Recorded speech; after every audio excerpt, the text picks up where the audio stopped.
الحمد لله رب العالمين نحمده ونستعينه ونستغفره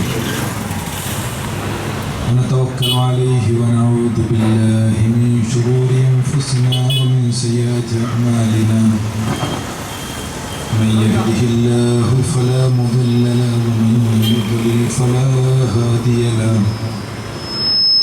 وأشهد أن لا إله إلا الله وحده لا شريك له وأشهد أن محمدا عبده ورسوله اللهم صل على محمد وعلى آل محمد كما صليت على إبراهيم وعلى آل إبراهيم إنك حميد مجيد أما بعد فإن خير الكلام كلام الله وخير الهدي هدي محمد صلى الله عليه وسلم وشر الأمور محدثاتها وكل محدثة بدعة وكل بدعة ضلالة وكل ضلالة في النار. أعوذ بالله من الشيطان الرجيم. بسم الله الرحمن الرحيم.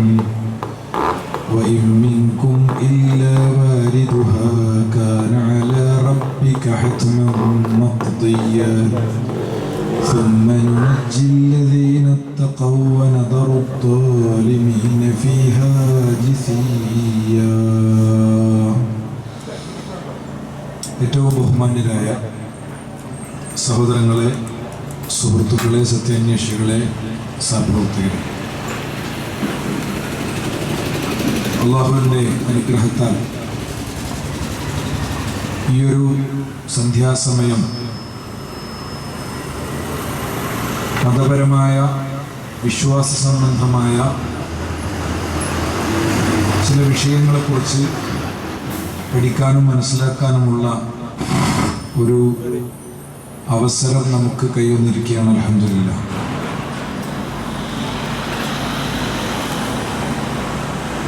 നേരത്തെ പോസ്റ്ററുകളിലൂടെയൊക്കെ നിങ്ങൾ കണ്ടതുപോലെ മനസ്സിലാക്കിയതുപോലെ നമ്മുടെ നാടുമായി ബന്ധപ്പെട്ട് നിൽക്കുന്ന നാട്ടിലെ പ്രബുദ്ധരായ കാര്യങ്ങളെ ഗൗരവത്തോടെ കാണുന്ന ആളുകൾക്കൊട്ടും താല്പര്യവും ഇഷ്ടവുമില്ലാത്ത ചില കാര്യങ്ങൾ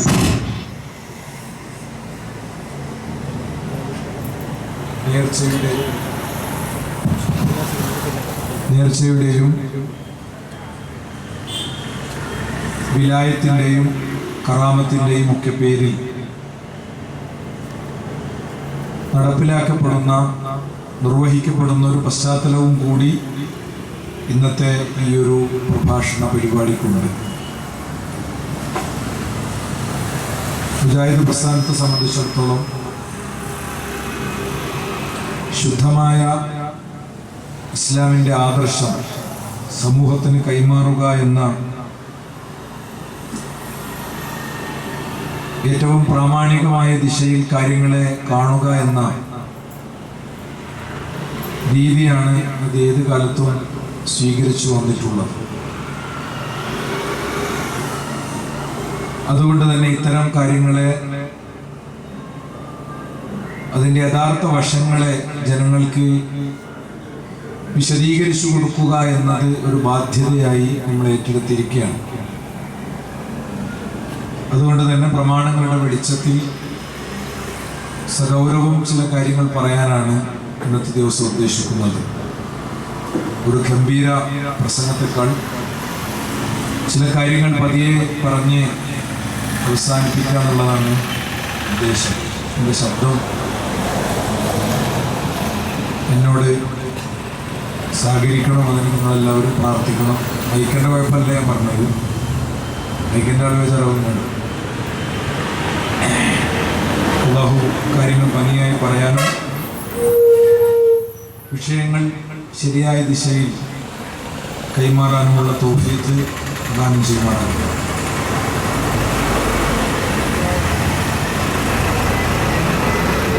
ഇസ്ലാമിക ചരിത്രത്തിലെ മഹാരഥനായ ഒരു സ്വഹാബി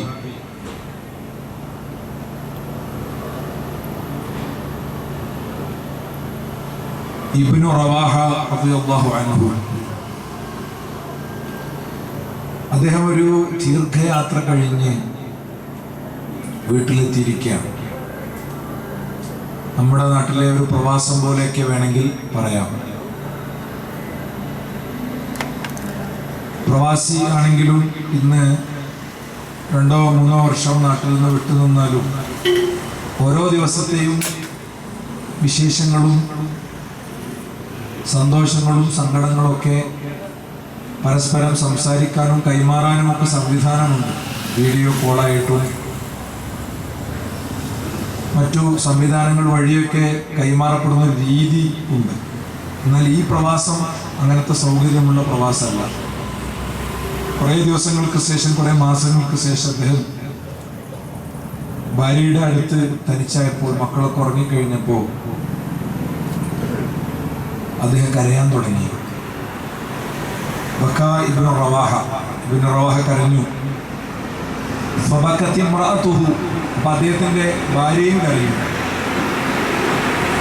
ഭാര്യയോട് അദ്ദേഹം ചോദിച്ചു, മായുബ്കീകി, എന്തുകൊണ്ടാണ് നീ ഇങ്ങനെ കരയുന്നത്?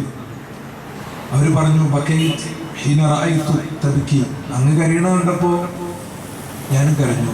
അങ്ങേക്ക് എന്തോ ഒരു വിഷമമുണ്ട്, അതെന്റെ കൂടി വിഷമാണെന്നുള്ളവർക്ക് ഞാൻ കരഞ്ഞു. അപ്പോൾ അബ്ദുല്ലാഹി ഇബ്നു റവാഹ റളിയല്ലാഹു അൻഹു അവർ കൊടുത്ത മറുപടി, ഇനി ഖദ് അലിംതു അന്നി വാരിദുൻ അന്നാർ, നാളെ പരലോകത്ത് സംഭവിക്കാൻ പോകുന്ന ഒരു കാര്യമാണ്. അല്ലാഹു സുബ്ഹാനഹു വ തആല മുഴുവൻ മനുഷ്യരെയും നരകത്തിന്റെ മുന്നിൽ കൊണ്ടുവരും. ജനിച്ച മുഴുവൻ മനുഷ്യരെ നരകത്തിന്റെ മുന്നിൽ കൊണ്ടുവരും. ഞാനും വരും. ഫലാ അദ്രി അനാജിം മിൻഹാ അം ലാ, അവിടുന്ന് കുറച്ചാളുകളെ രക്ഷപ്പെടുള്ളൂ. വിശുദ്ധ ഖുർആൻ സൂറത്ത് മറിയമിൽ പറഞ്ഞു, ഫഇൻ മിൻകും ഇല്ലാ വാരിദുഹാ, നിങ്ങളിൽ നിന്ന് ഒരാളെയും നരകത്തിന്റെ മുന്നിൽ കൊണ്ടുവരാതിരിക്കുകയില്ല. കാന അലാ റബ്ബിക ഹത്മൻ മഖ്ദിയ, അത് നിന്റെ രക്ഷിതാവിന്റെ വളരെ ശക്തമായ ദൃഢമായ തീരുമാനമാണ്. സുമ്മ നുനജ്ജിൽ ലദീന തഖവ, പിന്നെ സൂക്ഷ്മത പാലിച്ചവരെ നാം അതിൽ നിന്ന് ഒഴിവാക്കി കൊടുക്കും എന്ന് പറഞ്ഞാൽ അവരെ സ്വർഗത്തിലേക്ക് പറഞ്ഞേക്കും. അക്രമികൾ നരകത്തിലേക്ക് മുഖം കുത്തി വീഴുകയും ചെയ്യും. ഈ ആയത്താണ് അദ്ദേഹത്തെ അസ്വസ്ഥമാക്കുന്നത്.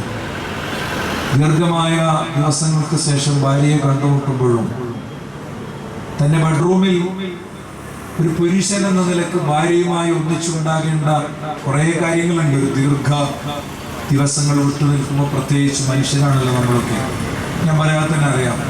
പക്ഷെ അവിടെ പോലും അവരെ അസ്വസ്ഥമാക്കുന്നത് യഥാർത്ഥത്തിൽ നരകമാണ്.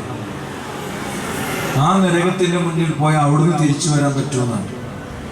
സഹോദരങ്ങളെ, നമ്മളെ കുറിച്ച് ആലോചിച്ച് നോക്കുക. നമ്മൾ ഏതെങ്കിലും ഒരു വചനം നമ്മളെ കൊണ്ട് ഇങ്ങനെ കുറ്റാലോചിക്കുന്ന രീതിയിൽ നമ്മളെ കരയിപ്പിച്ച് ഏതെങ്കിലും ഒരു വചനമുണ്ടോ?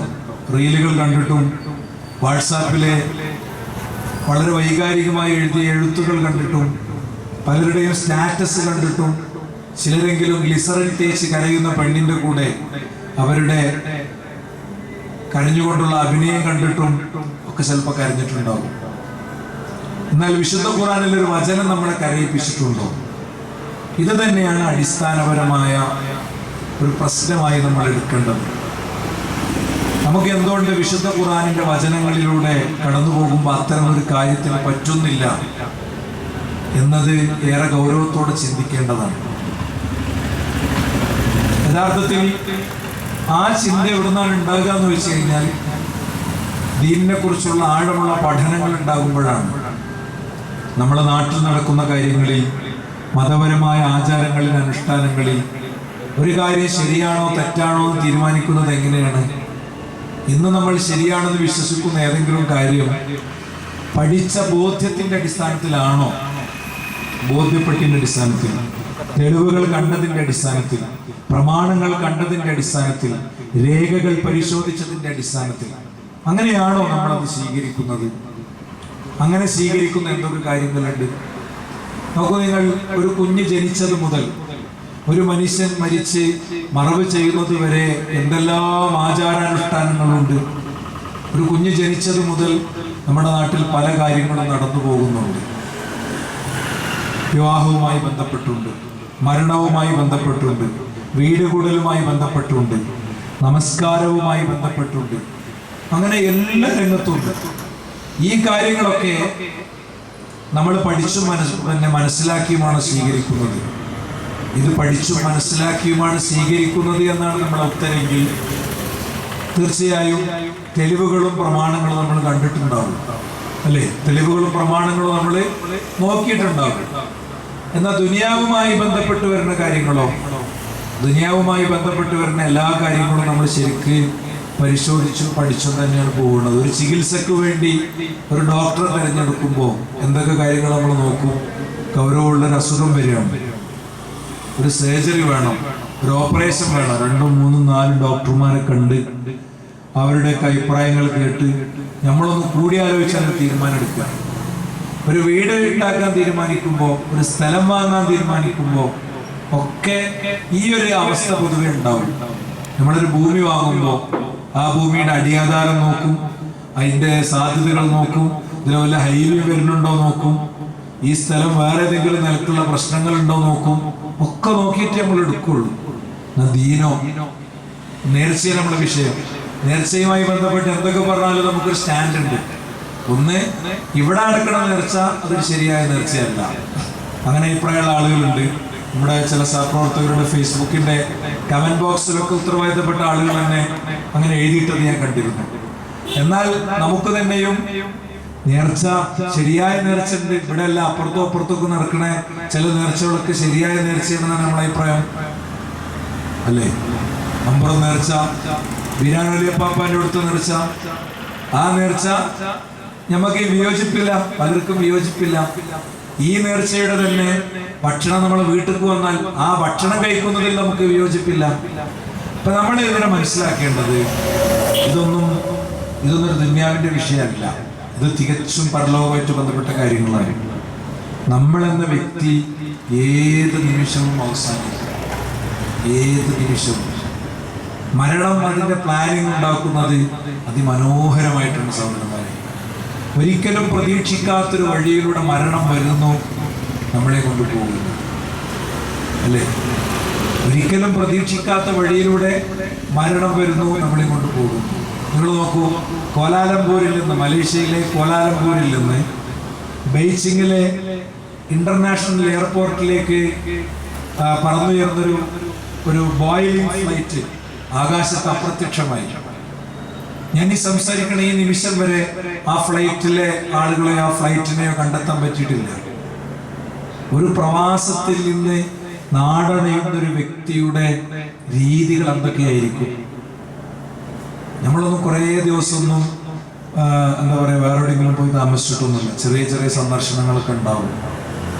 അപ്പം അറിയാം, റൂമിൽ നിന്നൊക്കെ പാക്കാക്കി പെട്ടിയിലാക്കിയൊക്കെ തൂക്കി കൃത്യതപ്പെടുത്തി, അല്ലേ? ഒരാള് നാട്ടിലേക്ക് വരുമ്പോൾ കുട്ടികൾക്കുള്ളത്, അനിയൻ്റെ മക്കൾക്കുള്ളത്, ജ്യേഷ്ഠൻ്റെ കുട്ടികൾക്കുള്ളത്, അയലോകത്തെ കുട്ടികൾക്കുള്ളത്, അപ്പുറത്തെ അനാഥ വീട്ടിലെ ഒരു ചെറിയ മോളുണ്ട് അവൾക്കുള്ളത്, ഇങ്ങനെ കളിപ്പാട്ടോ പഴയ മാലിയൊക്കെ നുള്ളിപ്പുറക്കി റെഡിയാക്കിയിട്ട് വരിക. ഒരു കൂട്ടം സ്വപ്നങ്ങൾ നെഞ്ചിൻ കൂട്ടിൽ വെച്ച് വിമാനം കയറിയ ആ മനുഷ്യർ പിന്നെ ലോകം കണ്ടില്ല. നമ്മൾ 2 മാസങ്ങൾക്ക് 3 മാസങ്ങൾക്ക് മുമ്പ് മഞ്ചേരിയിലെ ഒരു മരണം വല്ലാതെ നമ്മൾ വേദനിപ്പിച്ച ഒരു മരണമായിരുന്നു. എന്താ? മോളുടെ കല്യാണമാണ് നാളെ, പന്തലക്കെട്ട്, നിക്കാഹുമായിട്ട് ബന്ധപ്പെട്ട് എന്തോ കാര്യങ്ങൾ പുറത്തു പോയതാണ്. ആ പുറത്തു പോകണ പോക്കിൽ മൂപ്പർ അയച്ചൊരു വോയിസ്, മൂപ്പര കുടുംബത്തിലെ ഒരാള് വ്യക്തിപരമായി എനിക്ക് അയച്ചെന്നത് ഒരു പക്ഷേ എൻ്റെ ഫോണിൽ ഇപ്പോൾ കിടക്കുന്നുണ്ടോ. എന്താ? അപ്പോൾ ഉംറയിലുണ്ടായിരുന്ന ആളുകളോട് പറയണം, നാളെ മോളെ നിക്കാഹാണ്, ഇത് പ്രാർത്ഥിക്കണം, അല്ലേ? ഒരു പെൺകുഞ്ഞ് ജനിച്ചു വീഴുന്നു, ലേബർ റൂമിന്റെ മുന്നിൽ നിന്ന് ആ കുഞ്ഞിനെ കൈത്തണ്ടയിലേക്ക് വാങ്ങി അവൾക്ക് വേണ്ടി ഒരുപാട് സ്വപ്നങ്ങൾ കണ്ട് അവൾക്ക് വേണ്ടി ഒരുപാട് ആശങ്കപ്പെട്ട് 5 മണിന്റെ ബസ്സിന് മോള് വരുന്നത് 5:03 ആകുമ്പോഴത്തേന് നമ്മളെ ഭാര്യ മുറ്റത്തേക്ക് ഇറങ്ങും. അത് 5:07 ആകുമ്പോഴത്തേന് ഗേറ്റിന് എത്തിയിട്ടുണ്ടാവും. 5:15 ആകുമ്പോഴത്തേന് ഭർത്താവിന് വെളി പോയിട്ടുണ്ടാവും. അങ്ങനെയാണ് വളർത്തുന്നത്. അങ്ങനെ വളർത്തിയ കുട്ടിയെ നാളെ ഒരാളുടെ കയ്യിൽ ഏൽപ്പിക്കാൻ നിൽക്കുകയാണ്. അപ്പോഴാണ് പിന്നെ ഓട്ടോറിക്ഷയിൽ 3-4 ആളുകൾ ഒന്നിച്ച് ഒരു ലോറിയുടെ മറ്റു അടിയിൽപ്പെട്ട് അവസാനിക്കുന്നത്. മോളുടെ നിക്കാഹിന് വേണ്ടി ഉണ്ടാക്കിയ പന്തലിലേക്ക് പതുക്കെ വന്നത് ബഹളുണ്ടാക്കാതെ വന്നതൊരു ആംബുലൻസാണ്. അപ്പൊ ഞാൻ പറയാൻ ശ്രമിക്കുന്നത്രയുള്ളൂ, സേ പരീക്ഷ അല്ലാത്ത ഒന്നാണ് ദീനിയായ സ്റ്റാൻഡേർഡ് എന്ന് പറയുന്നത്. 10ാം ക്ലാസ് തോറ്റ കുട്ടിക്ക് 1.5 മാസത്തിനുള്ളിൽ സേ പരീക്ഷ എഴുതിയിട്ട് ആ പേപ്പർ തിരിച്ചെടുത്ത് കയറിപ്പോരാ അല്ലേ? നമ്മളെ ഞെട്ടിക്കുകയാണ് കാര്യങ്ങളൊക്കെ. അയാൾ കുടിച്ച് ഉപേക്ഷിച്ച കുപ്പി, അയാൾ കുടിച്ച് വെള്ളം കുടിച്ച് ഉപേക്ഷിച്ച വാട്ടർ ബോട്ടിൽ അയാളുടെ കാറിന്റെ ബ്രേക്കിന്റെ താഴെ വന്ന് നിന്നത് അയാൾ അറിഞ്ഞില്ല. ബ്രേക്ക് ചെയ്തിട്ടൊരു സമയം വന്നപ്പോൾ ബ്രേക്ക് കിട്ടിയില്ല. വണ്ടി നേരെ കുത്തി മറിഞ്ഞ് അവസാനിക്കുകയാണ്. ക്യാൻസർ വരണ്ട, കിഡ്നി പോകണ്ട, എവിടെ എത്തണ്ട, ഒറ്റ വാട്ടർ ബോട്ടിൽ. അയാൾക്ക് വേണ്ടി മരണം പഠിച്ചോ പ്ലാൻ ചെയ്തത് അങ്ങനെയായിരുന്നു. അതുകൊണ്ട് ഞാൻ പറയാൻ ശ്രമിക്കുന്നത് അത്രേ ഉള്ളൂ, ഇതിനൊക്കെ ഒരു കക്ഷിത്വത്തിന്റെ ഉപരിയായി കാണാൻ നമുക്ക് പറ്റും. നമുക്ക് ഇതിനെന്തെങ്കിലും കിട്ടാനുണ്ടോ എന്ന് പരിശോധിക്കണം. ഞാനിവിടെ ചെയ്യണം എന്താ അറിയോ, 1, 2, 3 നമ്പർ ഇട്ടിട്ട് എനിക്ക് പറയാനുള്ള തെളിവ് ഇങ്ങനെ പറഞ്ഞു പോകുക എന്നുള്ളതാണ്. എത്ര നേരമാണോ ഇങ്ങനെ പോകാൻ പറ്റുക അത്ര നേരം പോകും. എന്നിട്ട് എൻ്റെ സംസാരം മനസ്സിലായില്ലേ? ഞാൻ വോയിസിന് കുറച്ച് സ്ട്രഗിൾ ചെയ്യുന്നുണ്ടാവുകൊണ്ടാണ് അങ്ങനെ പറഞ്ഞു. അള്ളാഹുക്ക് എളുപ്പമാക്കി തരുമാറാകട്ടെ. അപ്പൊ സഹോദരന്മാരെ, ഇസ്ലാമിൽ ഒരു മസ്അലയിൽ തർക്കമുണ്ടെങ്കിൽ എന്താ ചെയ്യണ്ടേ? നിങ്ങൾ ആലോചിച്ചിട്ടുണ്ടോ? ഞാനിത് പറയുമ്പോൾ എന്നെ ഈ ശബ്ദപരിധിയിൽ നിന്ന് കേൾക്കണവരും നാളെ എന്നെ സാമൂഹ്യ മാധ്യമങ്ങളിൽ നിന്ന് വീക്ഷിക്കുന്നവരൊക്കെ അറിയിക്കാം. ഇസ്ലാമിലൊരു മസ്അലയിൽ തർക്കം വന്നു, ഒരു മസ്അലയിൽ തർക്കം വന്നാൽ എന്താ ചെയ്യുന്നു? ഞാൻ ഈ ചോദിച്ചിങ്ങനെ ഒരു 10 സെക്കൻഡ് 15 സെക്കൻഡ് ഞങ്ങൾക്ക് ഒരു ടൈം വരുന്നുണ്ട്. ആ ടൈമിൻ്റെ ഇടയിൽ നിങ്ങളുടെ അടുത്ത് വരുന്ന ഉത്തരം എന്താണ്? ഇസ്ലാമിലിപ്പോൾ നേർച്ചനെ കുറിച്ച് മുജാഹിദുകളും സുന്നികളും തമ്മിൽ തർക്കമുണ്ട്. ലോകത്തെമ്പാടും സലഫികൾ സ്വീകരിക്കുന്ന രീതിയല്ല സൂഫികൾ സ്വീകരിക്കുന്നത്. അപ്പോ ഈ വിഷയത്തിലൊരു തർക്കം വന്നാൽ ആ തർക്കത്തിന്റെ പരിഹാരം എങ്ങനെ കണ്ടെത്താൻ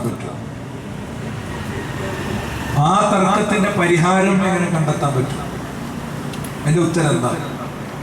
നിങ്ങൾ ആലോചിച്ച ഉത്തരം ഞാനിവിടെ പറയണ ഉത്തരമാണെങ്കിൽ നിങ്ങളത് അൽഹംദുലില്ലാ പറഞ്ഞു കേട്ടോ.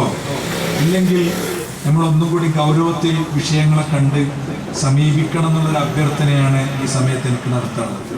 നിങ്ങൾ മനസ്സിൽ കണ്ടൊരു ഉത്തരം ഉണ്ടാവുമല്ലോ, ആ ഉത്തരം ഞാനിവിടെ പറയണ ഉത്തരമാണോ നിങ്ങൾ പരിശോധിക്കുക കേട്ടോ. ഞാനിവിടെ പറയണ ഉത്തരമാണെങ്കിൽ നിങ്ങൾക്ക് ആശ്വസിക്കാം. എന്താണ് ഞാൻ പറയണ ഉത്തരം? എൻ്റെ ഉത്തരമല്ല, പടച്ചോന്റെ ഉത്തരമാണ്. സൂറത്തു നിസാ 4-ാമത്തെ അധ്യായത്തിലെ 59-ാമത്തെ വചനത്തിൽ വിശുദ്ധ ഖുർആൻ പറയാണ്, യാ അയ്യുഹല്ലദീന ആമനൂ, ഓ സത്യവിശ്വാസികളെ, അത്തിഉല്ലാഹ വ അത്തിഉർ റസൂല, നിങ്ങൾ അല്ലാഹുവിനെയും റസൂലിനെയും അനുസരിക്കണം. വഉലിൽ അംരി മിൻകും, നിങ്ങളിലെ കൈകാര്യകർത്താക്കളെയും നിങ്ങൾ അനുസരിക്കണം. എന്താ ഖുർആൻ പറഞ്ഞത്? യാ അയ്യുഹല്ലദീന ആമനൂ, ഓ സത്യവിശ്വാസികളെ, അത്തിഉല്ലാഹ, നിങ്ങൾ അല്ലാഹുവിനെ അനുസരിക്കണം. വ അത്തിഉർ റസൂല, നിങ്ങൾ അല്ലാഹുവിന്റെ റസൂലിനെയും അനുസരിക്കണം. വഉലിൽ അംരി മിൻകും, നിങ്ങളിലെ കൈകാര്യകർത്താക്കളെയും നിങ്ങൾ അനുസരിക്കണം. ഫഇൻ തനാസഅതും ഫീ ശൈഇൻ, എന്നിട്ട് നിങ്ങൾക്കിടയിൽ വല്ല തർക്കം ഉണ്ടെങ്കിൽ, എന്താ തർക്കമുണ്ടെങ്കിൽ ചെയ്യേണ്ടത് എന്ന് ആലോചിക്കാൻ ഞാൻ പറഞ്ഞല്ലോ. ഇനി ഖുർആൻ പറയണം, ഫഇൻ തനാസഅതും ഫീ ശൈഇൻ, നിങ്ങൾക്കിടയിൽ വല്ല വിഷയത്തിലും തർക്കമുണ്ടെങ്കിൽ ഫറുദ്ദൂഹു ഇലല്ലാഹി വർ റസൂൽ, നിങ്ങളത് അല്ലാഹുവിലേക്കും റസൂലിലേക്കും മടക്കുക. എങ്ങനെ അല്ലാഹുവിലേക്ക് മടക്കുക? എങ്ങനെ റസൂലിലേക്ക് മടക്കുക? അല്ലാഹുവിലേക്ക് മടക്കുക എന്ന് പറഞ്ഞാൽ അല്ലാഹുവിന്റെ ഖുർആനിലേക്ക് മടക്കണം. അല്ലാഹുവിന്റെ റസൂലിലേക്ക് മടക്കുക എന്ന് പറഞ്ഞാൽ പ്രവാചകന്റെ ഹദീസുകളിലേക്ക് നമ്മൾ മടക്കണം. അതെന്താ? ദാലിക ഖൈറുൻ, അതാണ് ഖൈറായത്. വഅഹ്സനു തഅ്വീല, ഏറ്റവും നല്ല പര്യാവസാനം അതിനായിരിക്കും ഉണ്ടാവുക. അല്ലാതെ ആശ്വസിക്കലല്ല. വാപ്പ അങ്ങനെയായിരുന്നില്ലേ, വാപ്പാന്റെ വാപ്പ അങ്ങനെയായിരുന്നില്ലേ, ഒരു നാടാവുമ്പോൾ അങ്ങനെയൊക്കെയല്ലേ നടക്കുള്ളൂ. മഹല്ല് കമ്മിറ്റി ഇപ്പം അതിനെ എതിർത്തിട്ടുണ്ടല്ലോ, നമുക്ക് അതുമായിട്ട് ബാധ്യത അല്ലല്ലോ, ഞാൻ അങ്ങനെ അല്ലല്ലോ. ഇങ്ങനത്തെ ആശ്വാസങ്ങളോടൊരു കാര്യമില്ല. കാരണം എന്താ അറിയും, നാളെ മലക്ക് വരും, മലക്കുകൾ വരും. ശരിക്ക് കേട്ടോളിയായിരുന്നു, ഇന്നല്ലദീന ഖാലൂ റബ്ബുനല്ലാഹ് ثم استقاموا تتنزل عليهم الملائكة ألا تخافوا ولا تحزنوا وابشروا بالجنة التي كنتم توعدون. അല്ലാത്തൊരു അവസ്ഥയാണ്. നമ്മൾ മരിക്കണം. എവിടുന്നാണ്? ഭാര്യ അപ്പുറത്ത് ചേർന്ന് കിടക്കുന്നുണ്ട്, നമ്മള് ചൂടിൽ ചേർന്ന് കിടക്കുന്നുണ്ട്, അവൾ പോലും അറിയണില്ല. ഇടനെഞ്ചിൽ കൈവച്ച് ഇങ്ങനെ അമർത്തി നമ്മളവളെ വിളിക്കാൻ ശ്രമിക്കുന്നുണ്ട്, പക്ഷേ അവൾ അറിയുന്നില്ല. കുട്ടിനെ ആട്ടി ഉറക്കി ഇപ്പോൾ മെല്ലെ തല ചായ്ച്ചിട്ടേ ഉള്ളൂ. അതുകൊണ്ട് അവൾ അറിയുന്നില്ല നമ്മൾ മരിക്കണം. നാഷണൽ പെർമിറ്റ് ലോറിയുടെ ചക്രത്തിന്റെ താഴെ കിടന്ന് നമ്മൾ അവസാനിക്കണം. രാത്രി വണ്ടി ഡ്രൈവ് ചെയ്ത് പോകുമ്പോ ഒന്ന് കണ്ണുവാളി ഏതോ ഒരു ഗർത്തത്തിലേക്ക് ആണ്ട് വീണ് ചോര വാർന്ന് നമ്മൾ മരിക്കണം. അല്ലെങ്കിൽ ഏതോ ഒരു ആംബുലൻസിന്റെ കുതിച്ചുപായുന്ന സൈറൻ മുഴക്കി കുതിച്ചുപായുന്ന ഒരു ആംബുലൻസിന്റെ ഉള്ളിൽ രക്ഷാപ്രവർത്തനത്തിന് വേണ്ടി സ്വന്തം ജീവൻ സ്റ്റിയറിംഗിലേക്ക് എടുത്തു വെച്ച ഒരു ആംബുലൻസ് ഡ്രൈവറുടെ പരിശ്രമങ്ങളെ വിഫലമാക്കിക്കൊണ്ട് നമ്മൾ അവസാനിക്കണം. അല്ലെങ്കിൽ ഒരു ആശുപത്രിയിലെ വെന്റിലേറ്ററിൽ മെഷീൻസിൽ നമ്മളെ മരണം ഇങ്ങനെ കാണുകയാണ്. ഓരോന്നും ഡൗണായി അവന്റെ ഓരോന്നിന്റെയും ആ ഒരു രേഖാചിത്രങ്ങൾ ഇങ്ങനെ ഡൗണായി അത് പൂജ്യത്തിലേക്ക് എത്തിയവൻ അവസാനിക്കുകയാണ്. അപ്പോഴേ മലക്കുകൾ വന്നിങ്ങനെ ഇരിക്കുന്നതാണ്, ഊഹനെ പിടിക്കണം. സത്യവിശ്വാസിയാണെങ്കിൽ ഇന്നല്ലദീന ഖാലൂ റബ്ബുനല്ലാഹ്, ഞങ്ങളെ റബ്ബ് അല്ലാഹ് എന്ന് പറഞ്ഞു. പിന്നെ പിടിച്ചു നിന്നു. ആരെയും പഠിച്ചില്ല, ഒരു നാട്ടുകാരനെയും പഠിച്ചില്ല, ഒരു കുടുംബക്കാരനെയും പഠിച്ചില്ല. ഒരാളോട് എനിക്ക് കടപ്പാടില്ല, അള്ളാഹിനോടെ കടപ്പാടുള്ളൂ എന്ന് പറഞ്ഞു. ഈ സ്റ്റാൻഡേർഡ് സ്വീകരിച്ച കുടുംബം പുറത്താക്കുന്നു പറഞ്ഞു. ഭാര്യ പിണങ്ങിപ്പോയി, മക്കള് വാതിലുറന്നെടുത്തില്ല രാത്രി വന്നപ്പോ. അല്ലേ? അങ്ങനെയൊക്കെയാണെങ്കിലും അങ്ങനെ അള്ളയാണ് എന്റെ റബ്ബ് എന്ന് പറഞ്ഞ് ഉറച്ചു നിന്ന വ്യക്തിക്ക് അല്ലാഹു സുബ്ഹാനഹു വ തആല എന്താ കൊടുക്കറിയോ? മലക്കുകൾ വന്നിട്ട് പറയും, അല്ലാ തഖാഫു, വിഷമിക്കണ്ട കേട്ടോ. അങ്ങനെ കാണുകയാണ് മലക്കുകളെ ജീവിതത്തിൽ ആദ്യമായിട്ട്. അല്ലാ തഖാഫു, വിഷമിക്കണ്ട, ഞങ്ങൾ അള്ളാഹുവിന്റെ മലക്കുകളാണ്, നിങ്ങൾക്ക് സ്വർഗ്ഗമുണ്ട് എന്ന് അറിയിക്കാൻ വേണ്ടി വന്നതാ. പിന്നെന്താ പ്രശ്നം? ജനിച്ച് 4 ദിവസം പ്രായമുള്ള കുഞ്ഞിനെ പാല് കൊടുക്കേണ്ട ഉമ്മ മരിക്കുമ്പോ അമ്മക്ക് എന്താ ടെൻഷൻ? എന്റെ കുഞ്ഞിനെ ആരെയും പാലെടുത്തോളൂന്ന് അറിയിക്കും. മലക്കുകൾ കാണുന്നതോടുകൂടെ, സ്വർഗം കണ്ടു തുടങ്ങുന്നതോടുകൂടെ ആശ്വാസമായി സഹോദരന്മാരെ. ഇങ്ങനത്തെ ഒരു മരണേ ഏതെങ്കിലും പ്രത്യേക കുടുംബത്തിൽ ജനിച്ചുകൊണ്ട് കിട്ടൂല, ഏതെങ്കിലും നാട്ടിൽ ജനിച്ചുകൊണ്ട് കിട്ടൂല, ഏതെങ്കിലും പ്രത്യേക വർഗത്തിൽ ജനിച്ചുകൊണ്ട് കിട്ടൂല. ഞാൻ പറയുന്നത് വളരെ ഗൗരവമുള്ളൊരു ആലോചന നമ്മളുടെ അടുത്ത് നിന്ന് ഉണ്ടാകാൻ വേണ്ടിയാണ് ഞാൻ പറയുന്നത്. പലപ്പോഴും ബന്ധങ്ങൾക്കും കുടുംബങ്ങൾക്കും സംവിധാനങ്ങൾക്കും സൗകര്യങ്ങൾക്കൊക്കെ വേണ്ടിയാണ് ധൈര്യമായിട്ട് മുന്നോട്ട് വന്ന് വിഷയം പഠിക്കാൻ പല ആളുകൾക്കും ബുദ്ധിമുട്ടുണ്ടാകും. അല്ലെങ്കിൽ സത്യസന്ധമായിട്ട് ആലോചിച്ച് നോക്കി, നമ്മൾ ഇന്നേ വരെ ഇത്തരം വിഷയങ്ങളെ പഠനത്തിലെടുത്തിട്ടുണ്ട്. നമ്മുടെ വീട്ടിൽ ഖുർആൻ പരിഭാഷ ഉണ്ട്, AC ഉണ്ട്, ഫ്രിഡ്ജ് ഉണ്ട്, മിക്സി ഉണ്ട്, ബൈക്ക് ഉണ്ട്, കാറുണ്ട്, ഒക്കെ ഉണ്ട്. പക്ഷെ അള്ളാന്റെ കലാമ് വായിക്കാനുള്ള ഖുർആൻ പരിഭാഷ വിചാരിക്കുന്നത് വേണ്ട.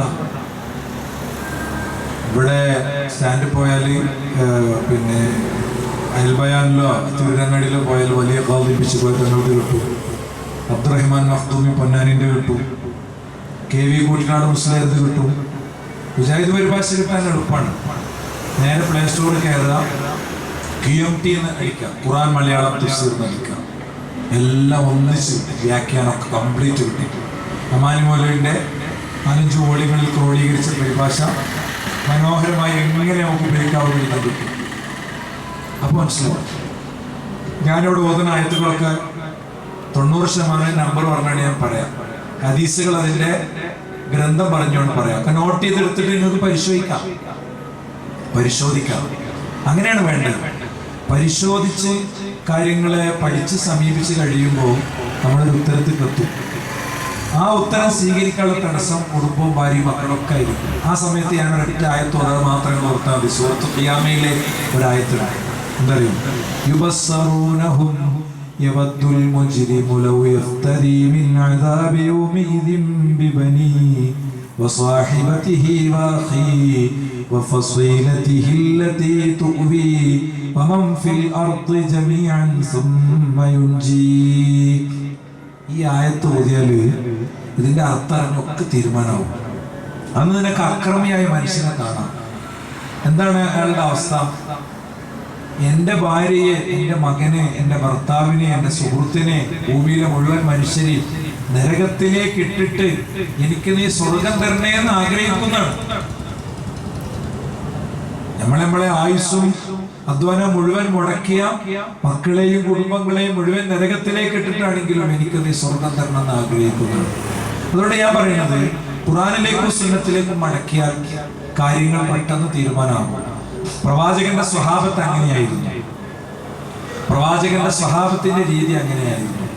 നിങ്ങൾ നോക്ക്, നബി കരീം സല്ലല്ലാഹു അലൈഹി വസല്ലം തങ്ങളുടെ മുന്നിൽ വന്ന് അവരുടെ വിഷയം പറയാണ്. നബി, ഞങ്ങൾ രണ്ടാളും ഇങ്ങനെ യാത്രയിലായിരുന്നു. അപ്പോ ഞങ്ങളിൽപ്പെട്ട ഒരാൾ, ഞങ്ങൾ രണ്ടാളും തയമം ചെയ്ത് നിസ്കരിച്ചു കഴിഞ്ഞപ്പോ വീണ്ടും വെള്ളം കണ്ടു. ഒരാള് തയമമിന്റെ നിസ്കാരത്തിൽ ചുരുക്കി, രണ്ടാമത്തെ ആളോ വുളൂ ചെയ്തുകൊണ്ട് നിസ്കരിച്ചു. പ്രവാചകൻ ജീവിച്ചിരുന്നപ്പോ അവിടെ അങ്ങനെ വന്ന് മസ്അല ചോദിച്ചു. അപ്പൊ നബി പറഞ്ഞു, തയമമിന്റെ നിസ്കാരം തന്നെ മതി, എന്നാലേ അധികം നിസ്കരിച്ച അവർക്ക് അധികം കൂലിട്ടു.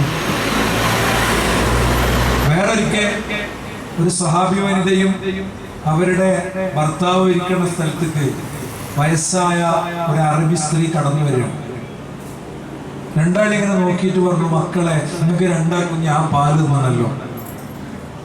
ഒരു ഉമ്മാന്റെ പാല് കുടിച്ച് രണ്ടാള് അവർക്ക് സാഹോദര്യത്തിന്റെ മാനദണ്ഡം ഇസ്ലാം നിശ്ചയിച്ചു കൊടുത്തിട്ടുണ്ട്. മുലകുടി ബന്ധത്തിലെ സഹോദരങ്ങളാണ്. അനന്തരാവകാശം അല്ലാത്തതിലൊക്കെ സാഹോദര്യത്തിന്റെ മാനദണ്ഡം പാലിക്കേണ്ടി വരുന്നതാണ്.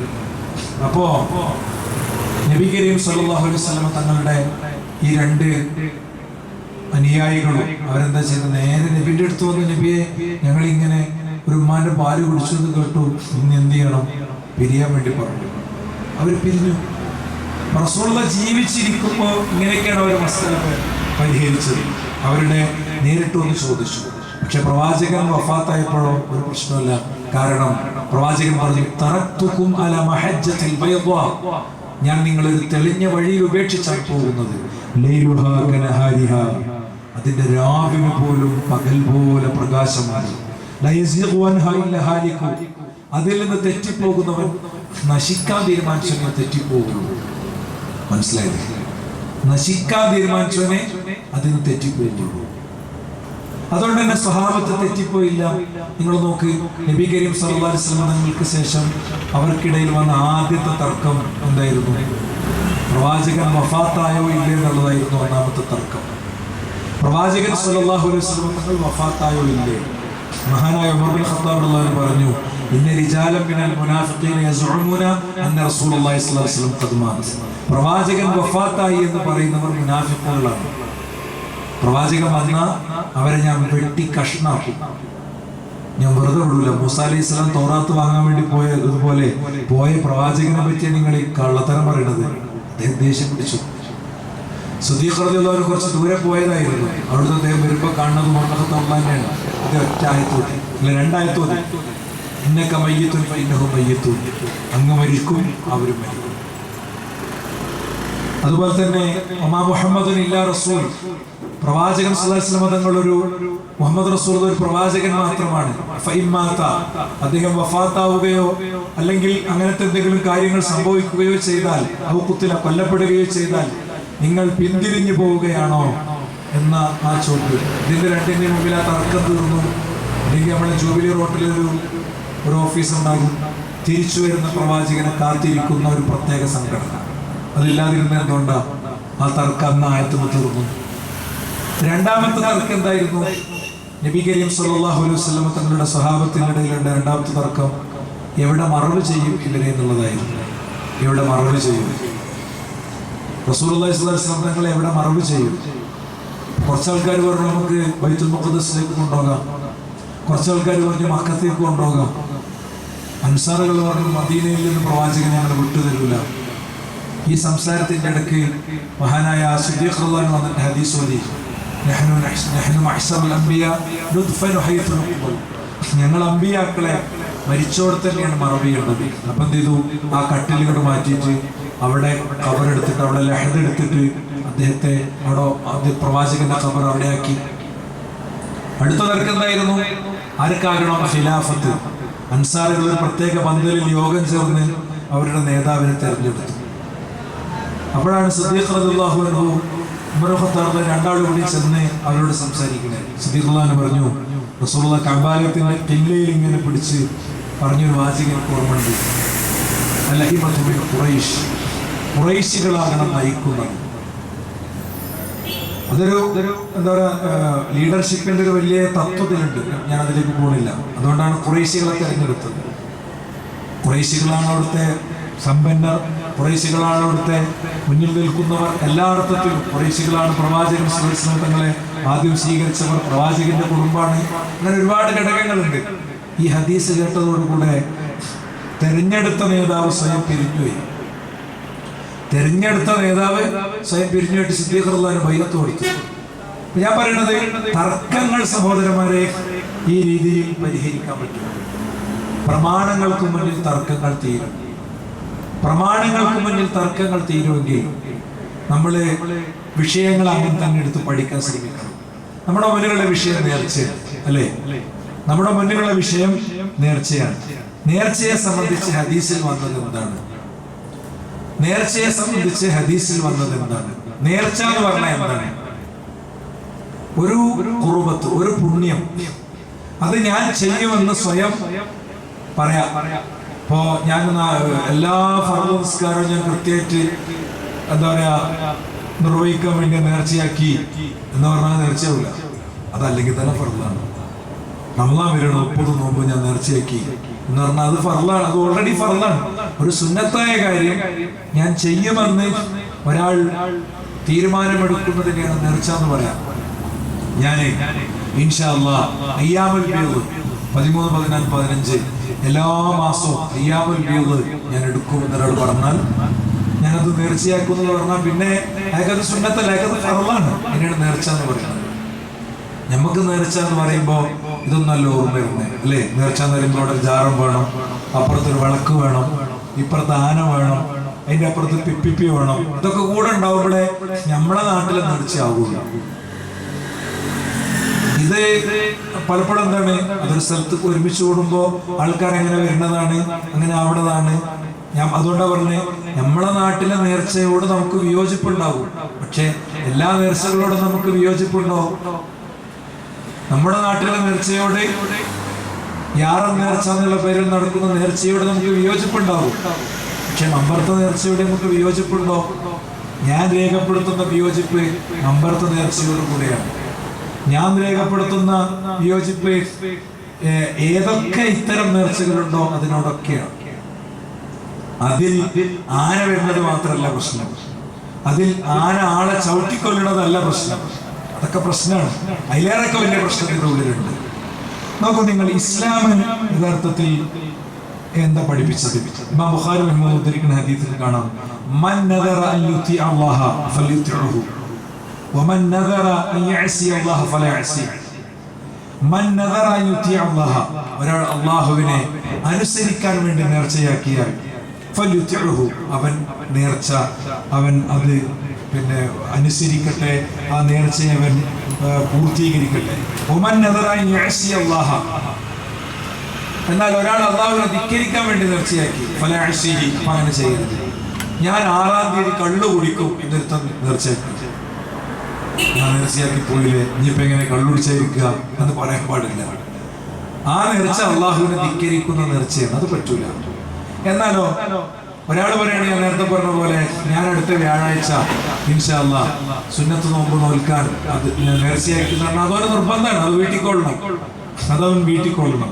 ഇനി മാത്രല്ല, ഇസ്ലാം നേർച്ചയ്ക്ക് പ്രോത്സാഹനം കൊടുത്തിട്ടുണ്ടോ? ശരിക്കും ശ്രദ്ധിച്ച് കേൾക്കുക, ഇസ്ലാം നേർച്ചയ്ക്ക് യാതൊരു പ്രോത്സാഹനം കൊടുത്തിട്ടില്ല. നേർച്ചകൾ പൂരിപ്പിക്കാൻ ഇസ്ലാം പറഞ്ഞിട്ടുണ്ട്. ഒരു വ്യക്തി നേർച്ച നേർന്നിട്ടുണ്ടെങ്കിൽ അത് പൂർത്തിയാക്കട്ടെ എന്ന് കൃത്യമായി ഇസ്ലാം അവരവരുടെ നേർച്ചകൾ പൂർത്തീകരിക്കുന്നവരാണെന്ന് പറഞ്ഞിട്ടുണ്ട്. മാത്രമല്ല, പ്രവാചകന്റെ വാചകങ്ങളിൽ നമുക്ക് കൃത്യമായി നിങ്ങൾ നേർച്ച നേരാൻ പോകണ്ട, ഞാൻ അടുത്ത വ്യാഴാഴ്ച നോമ്പ് നോൽക്കാണ്, ഇങ്ങനെ. മാത്രമല്ല, ഇതൊക്കെ എന്തിനാണ് ഈ നേർച്ചകൾ? എന്തെങ്കിലും ഒരു കാര്യം നേടാനാണോ? പലപ്പോഴും അങ്ങനെയാണ് നമ്മുടെ നാട്ടിൽ നേർച്ചപ്പെട്ടിക്ക് എന്താ, ഒരാള് നേർച്ചപ്പെട്ടിക്ക് ഒരു 100 രൂപ ഇടുന്നു. എന്താ, ഞാൻ മോന് ഗൾഫിൽ പോയിട്ട് ജോലി കിട്ടിയിട്ടില്ല, ഒന്ന് ശരിയാകാനാണ്, എൻ്റെ വീടിന്റെ പണി മുടങ്ങിക്കിടക്കുകയാണ്, ഒന്ന് നടന്നു പോകാനാണ്. അങ്ങനെയാണ് നേർച്ച ഇസ്ലാമിലില്ല. അങ്ങനെയാണ് നേർച്ച ഇസ്ലാമിലില്ല. എന്താ റസൂലുള്ളാഹി പറഞ്ഞത്? ഇന്നഹു ലാ യഅതി ബിഖൈർ. നേർച്ച യാതൊരു ഖൈറും നമുക്ക് കൊണ്ടുവന്നില്ല. ഒരാൾ നേർച്ച നേർന്നാൽ അത് അള്ളാഹുവിനെ അനുസരിക്കാനുള്ള നേർച്ചയാണെങ്കിൽ അവൻ വീട്ടട്ടെ എന്നുണ്ട്. നേർച്ച നേർന്നാൽ അത് പൂർത്തീകരിക്കലും അത് പൂരിപ്പിക്കലും അത് അതിൽ പറഞ്ഞ കാര്യം നടത്തലും നിർബന്ധമാണ്. അത് ഹലാലാകുന്നിടത്തോളം, അള്ളാഹുവിനുള്ള അനുസരണാകുന്നിടത്തോളം. എന്നാലോ നേർച്ചയ്ക്ക് എങ്ങനെ നമ്മളോട് സദഖ ചെയ്യാൻ പറയുന്നുണ്ട്, സദഖ ഇഷ്ടം പോലെ പറയുന്നുണ്ട്, സകാത്ത് കൊടുക്കാൻ പറയുന്നുണ്ട്, നിസ്കരിക്കാൻ പറയുന്നുണ്ട്, നോമ്പ് തോൽക്കാൻ പറയുന്നുണ്ട്, സുന്നത്തുകൾ വർദ്ധിപ്പിക്കാൻ പറയുന്നുണ്ട്. അതുപോലെ നിങ്ങൾ നേർച്ച നേരണം എന്നാണോ പറഞ്ഞത്? അല്ല, നിങ്ങൾ ഒരിക്കലും നേർച്ച നേരരുത്. ഇന്നഹു ലാ യഅതി ബിഖൈർ. അതൊരിക്കലും ഖൈറിനെ കൊണ്ടുവരുന്ന ഒന്നല്ല. പിന്നെ വഇന്നമാ യസ്തഖ്രിജു ബിഹി മിനൽ ബഖീൽ. പിശുക്കന്റെ പോക്കറ്റിലെ പൈസ പുറത്തു കൊണ്ടിരുന്ന ഒരു കാര്യമാണ്. ഈ 100 രൂപ അവിടെ കൊണ്ട് ഈ പെട്ടിയിലിടണേ, നേർച്ച കൊടുക്കുന്ന ആളോട് മദ്രസയിലെ ഉസ്താദുമാർക്ക് ശമ്പളം കൊടുക്കാനുള്ള ശമ്പളത്തിലേക്കുള്ള വരിസംഖ്യ ചോദിച്ചാൽ അതിനാ പള്ളിക്ക് വരുമാനല്ലേ, എന്തിനാ എല്ലാവരും അടുത്തും പൈസ വാങ്ങണമെന്നാ കമ്മിറ്റി ചോദിക്കുക. ആ ജാതി ആൾക്കാരെ പോക്കറ്റിൽ നിന്ന് പൈസ പുറത്തേക്ക് എടുക്കാനുള്ളതാണ് ഇതെന്നാണ്. മാത്രല്ല,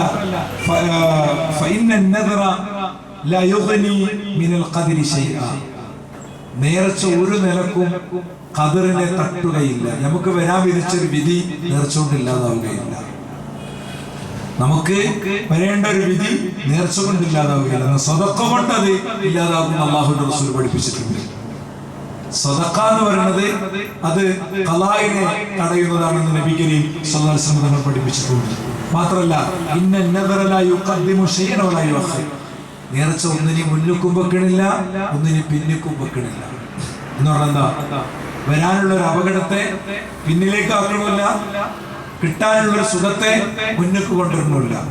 മാത്രമല്ല, ഇന്നഹു ലാ യറുദ്ദു ശൈഅൻ. അതൊന്നിനും തടയുന്നില്ല, അതൊന്നിനും തടയുന്നില്ല. നേർച്ചയെ സംബന്ധിച്ചിടത്തോളം ഇസ്ലാമികമായി വളരെ ക്ലിയറായി പറഞ്ഞ നേർച്ചയ്ക്കുള്ള പ്രേരണകളോ പ്രോത്സാഹനങ്ങളോ ഇല്ല. നമ്മളെ നാട്ടിൽ നടക്കുന്ന സാധനം അല്ല നേർച്ച. ആജാദി നേർച്ചന്റെ അവസ്ഥ ഞാൻ പറയാം. ഇസ്ലാം പഠിപ്പിച്ച നോമ്പ് ഉള്ളതുപോലെ, നിസ്കാരം എന്നുള്ളത് പോലെ ഒരു സംഗതി നേർച്ച, നെതർ. ആ നെതറിനെ സംബന്ധിച്ചിടത്തോളം ഇസ്ലാം പഠിപ്പിച്ചിട്ടുള്ള അസ്ൽ ഇതാണ്. നാട്ടിൽ നടക്കുന്നതൊക്കെ എന്താ? ദുന്യാവ് കിട്ടാനാണ്. എന്നാലേ നോക്കൂ നിങ്ങൾ, നേർച്ച, 3 ആളുടെ നേർച്ചയെ കുറിച്ച് ഖുർആനിലുണ്ട്. ഒന്ന് ആരാണ്? മറിയം ബീവിയുടെ ഉമ്മാന്റെ. إذ قالت امرأة عمران رب إني نذرت لك ما في بطني. എൻ്റെ വയറ്റിലുള്ള കുഞ്ഞിനെ ഞാൻ നിനക്ക് നേർച്ച നേർന്നിരിക്കുന്നു. അത് ദുന്യാവൊന്നും കിട്ടാൻ വേണ്ടിയിട്ടല്ല, പടച്ചോനെ നിനക്കുള്ള നേർച്ചയാണ്, എനിക്കെന്തെങ്കിലും കിട്ടാനുള്ളതല്ല. മാത്രല്ല, മറിയം ബീവി നേർച്ച നേർന്നിട്ടുണ്ട്. ഫഖൂലി ഇന്നി നദർതു ലിർറഹ്മാനി സൗമ. ഫഖൂലി ഇന്നി നദർതു ലിർറഹ്മാനി സൗമ. റഹ്മാനായ റബ്ബിന് ഉള്ള നേർച്ചയിലാണ് ഞാനെന്ന് മറിയമേ പറഞ്ഞോളൂ എന്ന് നബി കരീം സല്ലല്ലാഹു അലൈഹി വസല്ലം നമ്മൾ ആയത്തോടെ പഠിപ്പിച്ചിട്ടുണ്ട്. അവിടെയൊക്കെ ലിർറഹ്മാനി സൗമ, പടച്ച റബ്ബിനാണ് അവിടെയൊക്കെ നേർച്ച വരുന്നത്. അത് ഒരു ശർഈയായ നിലയ്ക്ക് അള്ളാഹുവിലേക്ക് അടുക്കാനുള്ള ഒരു വഴിയാണത് എന്ന് കൃത്യമായി പഠിപ്പിക്കപ്പെട്ടിട്ടുണ്ട്. എന്നാൽ നമ്മുടെ നാട്ടിൽ നടക്കുന്ന നേർച്ചകളുടെ സ്ഥിതി എന്താ? നാട്ടിൽ നടക്കുന്ന നേർച്ചകൾ പൊതുവെ ഇപ്പോ അങ്ങ് മംഗലാപുരത്ത്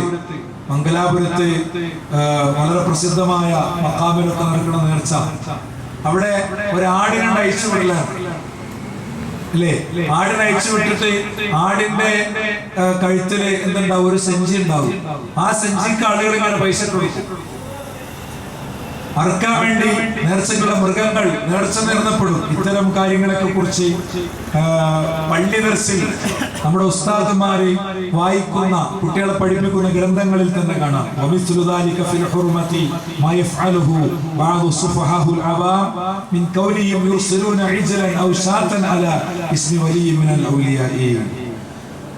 ഈ വിശുദ്ധ ഖുർആനിലെ സൂറത്തു മാഇദയിലെ 103-ാമത്തെ വചനത്തിൽ പറഞ്ഞ കാര്യങ്ങളിൽ പെട്ടതാണ്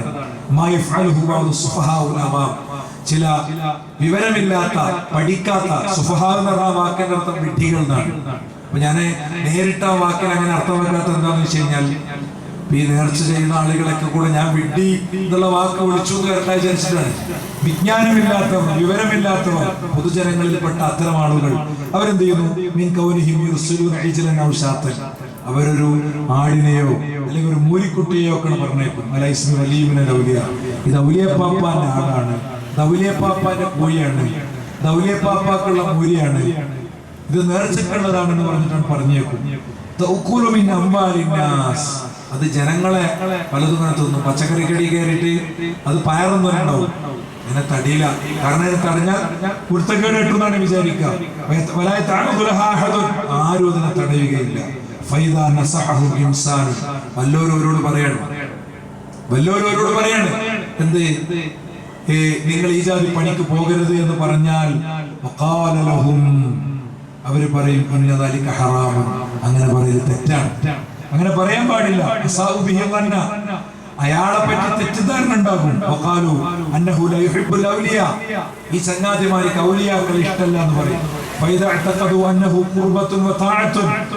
ഈ ഇങ്ങനെ ഔലിയാക്കളുടെ പേരിൽ മൃഗങ്ങളെ നേർച്ച നേർന്ന് വിടുന്ന ആളുകൾ, നേർച്ച നേരുന്നവർ, ഇതുകൊണ്ട് അള്ളാഹുവിലേക്കുള്ള സാമീപ്യമോ അള്ളാഹുവിനുള്ള പുണ്യമോ ഇബാദത്തോ ഇതിനെ വിചാരിച്ചാൽ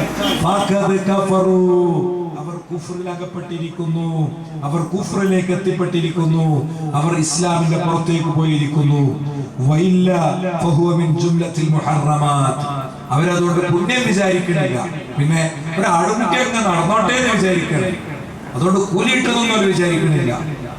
കൂലിയിട്ടെന്ന് വിചാരിക്കണില്ലേ? ഉണ്ടല്ലോ, കൂലി കിട്ടുമെന്ന് വിചാരിക്കുന്നുണ്ടല്ലോ. ഇനി അങ്ങനെ വിചാരിക്കണില്ലെങ്കിൽ പോലും ഹറാമായ കാര്യമാണ്. അവര് വിചാരിക്കുന്നത് അവരെന്തോ വലിയ കാര്യം ചെയ്യുന്നതെന്നാണ്. പക്ഷേ അവര് മഹാ അബദ്ധത്തിലാണ് എത്തിപ്പെട്ടിരിക്കുന്നത് എന്നാണ്. സഹോദരന്മാരെ, നേർച്ചയുടെ ഭാഗമായി നടക്കുന്ന ഒരു കാര്യമാണ് ഞാൻ ഇവിടെ പറഞ്ഞത്. എന്താ? നേർച്ചയുടെ ഭാഗമായി നടക്കുന്ന, അതിന് പ്രത്യേകം മൃഗങ്ങളെ ഉണ്ടാക്കുന്നു, നേർച്ച മൃഗമായി പരിഗണിക്കുന്നു. ആ നേർച്ച മൃഗത്തെ അറുക്കണത് വരെ അതിനൊരു പ്രത്യേക പരിപാലനം കൊടുക്കുന്നു. അങ്ങനെ അത് വല്ലവരുടെയും തൊടുകയറിയ അത് നേർച്ചന്റെ മൃഗമാണ്, നേർച്ചന്റെ ആടാണ്, നേർച്ചന്റെ പശുവാണ്, നേർച്ച കോഴിയാണ് എന്ന് പറഞ്ഞാൽ അതിനൊരു പ്രത്യേക സംഗതി കൊടുക്കുന്നതിനെ കുറിച്ചാണ് ഇവിടെ നമ്മൾ വായിച്ചത്. ഇനി നിങ്ങൾ നോക്കി, അള്ളാഹു അല്ലാത്തവർക്ക് നേർച്ച നേർന്നതിന്റെ വിധിയോ? ജാറത്തൊക്കെ നേർച്ചന്റെ അന്ന് വലിയ മൂല്യം അറുക്കണം. അറുത്തിട്ട് ഇപ്പൊ ആ ചോറല്ലേ നമ്മുടെ പേരേക്ക് വരുന്നുള്ളൂ. ഞാനതിലൊക്കെ എതിരെയാണ്. ചോറപ്പത്തൊന്നും നീ എന്താ കുഴപ്പം എന്ന് ചിന്തിക്കുന്നവരുണ്ടാവും. എന്നാ കേട്ടോളി, അള്ളാഹു അല്ലാത്തവർക്ക് വേണ്ടി അറുക്കുക എന്ന് പറഞ്ഞാൽ ഫൽ മുറാദു ബിഹി, അതുകൊണ്ട് ഉദ്ദേശിക്കുന്നത് അള്ളാഹുവിന്റെ പേരിലല്ലാതെ അറുക്കപ്പെടുക എന്നുള്ളത് തന്നെയാണ്. അള്ളാഹു അല്ലാത്തവരുടെ പേരിൽ ബലി അറുക്കുക എന്നുള്ളതാണ്. വിഗ്രഹങ്ങൾ കറുക്കുന്നത് പോലെ, അവിസ്വലീബി അല്ലെങ്കിൽ കുരിശികൾ കറുക്കുന്നത് പോലെ. എന്താ പറയാ, അത് ശരി, അങ്ങനെ വിഗ്രഹത്തിന് അറുക്കാൻ പാടില്ല. കുരിശിനറക്കാൻ പാടില്ല, അതിന്റെ കഴിക്കാൻ പാടില്ല. ബാക്കി കൂടി എന്താ ഉള്ളത്? ബാക്കിയുള്ളത് ഔലി മൂസ, അല്ലെങ്കിൽ മൂസാ നബി അലൈഹി സ്വലാമക്ക് വേണ്ടി അറുത്തു. ഔലി ഈസ സല്ലല്ലാഹു അലൈഹി വസല്ലം, പിന്നെ അലൈഹിസ്സലാം ഈസ അലൈഹി സ്വലാമക്ക് വേണ്ടി അറുത്തു. ഔലിൽ കഅബത്തി, അല്ലെങ്കിൽ കഅബക്ക് വേണ്ടി അറുത്തു. അവിടെ ചുരുങ്ങോ വനഹ്വിദാലിക, അങ്ങനെ എവിടെ അറുത്താലും ജൂബിലി റോട്ടില് പേര് ഊരെന്നറിയാത്ത ശേഖന് വേണ്ടി അറുത്താലും വനഹ്വിദാലിക എന്നതിലെ പെട്ടു, മമ്പർത്ത് പെട്ടു, അല്ലേ? മമ്പർത്ത് പെട്ടു, അജ്മീർത്ത് പെട്ടു, നാഗൂർത്ത് പെട്ടു, മുത്തുപ്പേട്ടത്ത് പെട്ടു, പേരുള്ളതും പേരില്ലാത്തതും ഒക്കെ പെട്ടു വനഹ്വിദാലിക എന്ന് പറഞ്ഞില്ലേ. ഇനി അത് മുഴുവൻ നിഷിദ്ധമാണ്. ഇത്തരം ഒരു അറിവ് അനുവദിക്കപ്പെട്ടതല്ല.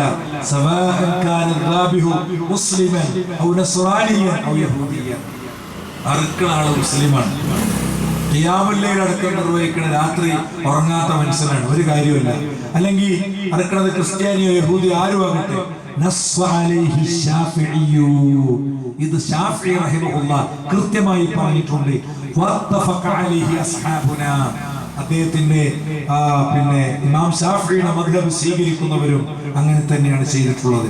ഫൈൻ ഖസദ മഅ ദാലിക തഅലീമൽ മദ്ബൂഹി ലഹു ഗൈരില്ലാഹി തആല വൽ ഇബാദത്തു ലഹു കാന ദാലിക കുഫ്റാ. ഇങ്ങനെ ഇനി ഈ അറുക്കപ്പെടുന്നതിനോട് പ്രത്യേകമായ ഒരു ബഹുമാനം നൽകുകയാണെങ്കിൽ, ഈ അറുക്കുന്നവന്റെ ഉദ്ദേശം ആർക്ക് വേണ്ടിയാണ് അറുക്കുന്നത്? അവരെ ബഹുമാനിക്കലും അവർക്ക് ആരാധന അർപ്പിക്കലുമാണെങ്കിൽ അതെന്ത് ചെയ്യും? അതുവഴി അവർ മുർത്തദ്ദാകുന്ന, അവർക്ക് വേണ്ടി ഒരു പ്രത്യേക ബഹുമാനം കൊടുത്തുള്ള ആരാധന കൊടുത്തിട്ടുള്ളാണെങ്കിൽ ഇസ്ലാമിന് പുറത്തു പോകും. പേര് റഫീഖ് മുഹമ്മദ് ഇസ്മായിൽ അബ്ദുറഹ്മാനൊക്കെ തന്നെ കാണും. പക്ഷേ അള്ളാഹിന്റെ അടുത്തവർ മതത്തിൽ നിന്ന് പുറത്തു പോയാളായിരിക്കും. ഇപ്പോ ഇവിടെ ഇങ്ങനെ ഊരും പേരൊന്നും ഇല്ലാത്ത ഒരു ഖബറിന്റെ പേരിൽ ഇവിടെ ഒരു യാറെന്ന് വെച്ച് നടക്കുന്നുണ്ടെന്ന് കണ്ടപ്പോ മുജാഹിദീകൾ ചാടി ഇറങ്ങിയിട്ട് ഇവിടെ ഒരു മൈക്ക് കിട്ടിയത് എന്തുകൊണ്ടാ? ഇതാ വിഷയം. ഞങ്ങൾക്ക് ഇവിടെ ചോറ് തന്നെയുള്ള വിഷമം കൊണ്ടല്ല, ഞങ്ങൾക്ക് ഇവിടെ ഒരു മൂരിനിറക്കണിലുള്ള പ്രശ്നം കൊണ്ടല്ല. നിങ്ങൾ മൂരിനിറക്കി ഞങ്ങളും കൂടാം. ഇവിടുത്തെ സാധുക്കളായ മനുഷ്യന്മാർക്ക് വിതരണം ചെയ്യാൻ വേണ്ടിയിട്ടാണ്. ഈ പേരിലൊന്നും അല്ലാതെ ഇറക്കി എന്നിട്ട് നമ്മൾ വാരി കൊടുക്കുക, ഞങ്ങളും തരും പൈസ. അതിനെന്താ കുഴപ്പമില്ല? ജാറത്തും വെക്കും, ഷേഖും വെക്കും, ഇസ്ലാം അല്ലാത്ത വഴിയിലേക്കും ആകരുത്. ഞങ്ങളിതൊക്കെ ചെയ്യുന്നവരാണ്, അല്ല കിറ്റ് കൊടുക്കുന്നവരാണ്, ഭക്ഷണം കൊടുക്കുന്നവരാണ്. ഇവിടെ പെരിന്തൽമണ്ണ കേന്ദ്രീകരിച്ചാണ്. ഈ പെരിന്തൽമണ്ണ നമ്മുടെ മൗലാന ഹോസ്പിറ്റലിന്റെ പരിസരത്തുള്ളൊരു സഹോദരൻ, അയാളുടെ അക്കൗണ്ടിൽ നിന്ന് 10-35 ലക്ഷം രൂപയാണ് ഒരു വർഷം റമദാനിൽ ഇങ്ങനെ ഫോർവേഡ് ചെയ്യും. ഇങ്ങനെ നെക്കിയിട്ടാണ് അയക്കല്. അള്ളാഹു അദ്ദേഹത്തിന്റെ ഖബർ വിശാലാക്കി കൊടുക്കുമാറാകട്ടെ. അദ്ദേഹം വഫാത്തായപ്പോൾ മരിച്ചപ്പോൾ അദ്ദേഹത്തിന്റെ കുടുംബം അത് ഏറ്റെടുത്ത് ഇവിടുന്ന് പാക്കാക്കി നാടിന്റെ നാനാ ദിക്കുകളിലേക്ക് അരിക്കിറ്റ് കൊണ്ടേ കൊടുക്കലുണ്ട്, ഭക്ഷണ കിറ്റ് കൊണ്ടേ കൊടുക്കലുണ്ട്. അത് കാത്തിരിക്കുന്ന കുടുംബങ്ങളെ എനിക്കറിയാം. അതൊക്കെ ഞങ്ങൾ ചെയ്യണ പണിയാണ്. അറുത്തു വാരി കൊടുക്കലുണ്ട്. ഇവിടുത്തെ പ്രശ്നം എന്താ? ഈ അറിവ് ശൈഖന്മാരുടെ പേരിൽ, ജാരങ്ങളുടെ പേരിൽ ഒക്കെ ആകുമ്പോഴാണ് ഇത് ഇസ്ലാമെന്ന് പുറത്തു പോകുന്ന അവസ്ഥ വരെ ഇതിനുണ്ട് എന്ന് പണ്ഡിതന്മാർ കൃത്യമായി പറയാം. മാത്രല്ല, ലഅനല്ലാഹു മൻ അബ്ഹല ഗൈരില്ല, അല്ലാഹു അല്ലാത്തവരുടെ പേരിലുള്ള അറിവ് അത് അല്ലാഹു ശപിച്ചിരിക്കുന്നു എന്നാണ്. ശപിച്ചിരിക്കുന്നു എന്നാണ്. ഇനി നോക്കൂ നിങ്ങൾ, ഇതില് ഉള്ളൊരു വിഷയം എന്താണെന്ന് വെച്ച് കഴിഞ്ഞാൽ, പലപ്പോഴും ഇതൊക്കെ അള്ളാഹുവിലേക്ക് അടുക്കാൻ വേണ്ടിയിട്ട് ഞങ്ങൾ ചെയ്യേണ്ടതാണെന്ന് പറയും. ശൈഖിന്റെ അടുത്തേക്ക് അടുക്കാൻ വേണ്ടിയിട്ടുള്ളതല്ല. പണ്ഡിതന്മാർ പറഞ്ഞിട്ടുണ്ട്, ലൗ ദബഹ മുസ്ലിമുൻ ദബീഹതൻ വഖസദ ബിദബിഹി അതഖറബ ബിഹാ ഇലാ ഗൈരില്ലാഹി തആല സ്വറ മുർതദ്ദൻ വദബീഹതുഹു ദബീഹതു മുർതദ്. എന്താ? അള്ളാഹുവിന്റെ അടുത്തുനിന്ന് കൂലി കിട്ടാൻ വേണ്ടിയിട്ടാണ് എന്ന് വിചാരിച്ചാൽ പോലും, ലൗ ദബഹ മുസ്ലിമുൻ ദബീഹതൻ, ഒരു മുസ്ലിം എന്ത് ചെയ്യുന്നു? ഒരു ബലികർമ്മം നിർവഹിക്കുന്നു. പ്രസ്തുത ബലികർമ്മം കൊണ്ട് വഖസദ ബിദബിഹി, അവന്റെ ആ ബലി കൊണ്ട് അവൻ ഉദ്ദേശിക്കുന്നത് അത്തഖറബ ബിഹാ ഇലാ ഗൈരില്ലാഹി തആല, അല്ലാഹുവിലേക്കുള്ള സാമീപ്യത്തെയാണ് അവൻ അതുകൊണ്ട് ഉദ്ദേശിക്കുന്നത്. സാറ മുർതദ്ദൻ, അവൻ മുർതദ്ദായി. വദബീഹതുഹു വദബീഹതു മുർതദ്, അവന്റെ അറിവ് മുർതദ്ദിന്റെ അറിവാണ്. അഥവാ ആത്യന്തികമായിട്ട് ഇങ്ങനത്തെ ആളുകളിലൂടെ പഠിച്ചോന്റെ അടുത്തേക്കെത്തല ഉദ്ദേശിക്കുന്നത്. നമ്മള് പാപവും തെറ്റൊക്കെ ചെയ്തോല, ഇങ്ങനെ വലിയ മഹാന്മാരെ ആദരിക്കും ബഹുമാനിക്കുകയൊക്കെ ചെയ്താൽ അവർക്ക് വേണ്ടി അർത്താൽ അതുവഴി അള്ളാഹുവിലേക്ക് സാമീപ്യം കിട്ടും എന്ന് വിചാരിച്ചാലും അതിന്റെ മസാല ഇങ്ങനെ തന്നെയാണെന്നാണ്. സഹോദരന്മാരെ, ഇതൊന്നും ഷാഫി മദ്ഹബിന്റെ പോലും പിന്തുണയുള്ള പരിപാടിയല്ല. അപ്പൊ എന്താ, ഒന്ന് നേർച്ച നമ്മൾ പറഞ്ഞു, എന്റെ സ്റ്റാൻഡ് പറഞ്ഞു. രണ്ട്, നേർച്ചയിൽ വരുന്ന ഒരു കാര്യമാണ് നേർച്ചയുടെ മൃഗം, അതിന്റെ കാര്യം പറഞ്ഞു. ഇനി എന്താ നമുക്ക് നോക്കാനുള്ളത്? നേർച്ചയുടെ ഭാഗമായി ഇവിടെ വലിയൊരു ജാറം പൊന്തനുണ്ട് അല്ലേ? ജാറം പൊന്തനുണ്ട്. ജാറവുമായി ബന്ധപ്പെട്ട ഇസ്ലാമിന്റെ സ്റ്റാൻഡ് എന്താണ്? ഇസ്ലാമിന്റെ സമീപനം എന്താണ്? അത് നമ്മൾ പരിശോധിക്കണമല്ലോ. ഒക്കെ എന്താ പ്രശ്നങ്ങൾ പരിഹരിക്കപ്പെടപ്പോഴാണ് ഖുർആനിലേക്കും സുന്നത്തിലേക്കും മടങ്ങുമ്പോഴാണെന്ന്. മടക്കമ്മള് ഖുർആനിൽ ഇങ്ങനെ ഖബറിനെ പറ്റി എന്തെങ്കിലും പറയുന്നുണ്ടോ? ഖുർആനിൽ ഖബറിനെ പറ്റിയില്ല. അപ്പോ ഹദീസിലേക്ക് വരണം. ഹദീസിൽ എന്താ ഉള്ളത്? ഹദീസിലുള്ളത് ഒന്ന്, പ്രവാചകൻ സല്ലല്ലാഹു അലൈഹി വസല്ലമ തങ്ങളുടെ ഖബർ റുഫിഅ ഖബറുഹു അനിൽ അർദി ശിബ്റ, പ്രവാചകന്റെ ഖബർ ഒരു ചാണാണ് ഉയർത്തിയത്. അപ്പോ ഖബർ എത്ര ഉയർത്തേണ്ടത്? ഒരു ചാണാണ് ഉയർത്തേണ്ടത്. ഒരു ചാണാണ് ഉയർത്തേണ്ടത്. ഇനി ഒരു ചാണിലധികം ഉയർത്തിയാൽ പ്രവാചകന്റെ സ്റ്റാൻഡ് എന്താ? ഹദീസിനെ ഇമാം മുസ്ലിമിന്റെ ഹദീസിനെ ഉദ്ധരിക്കണേ.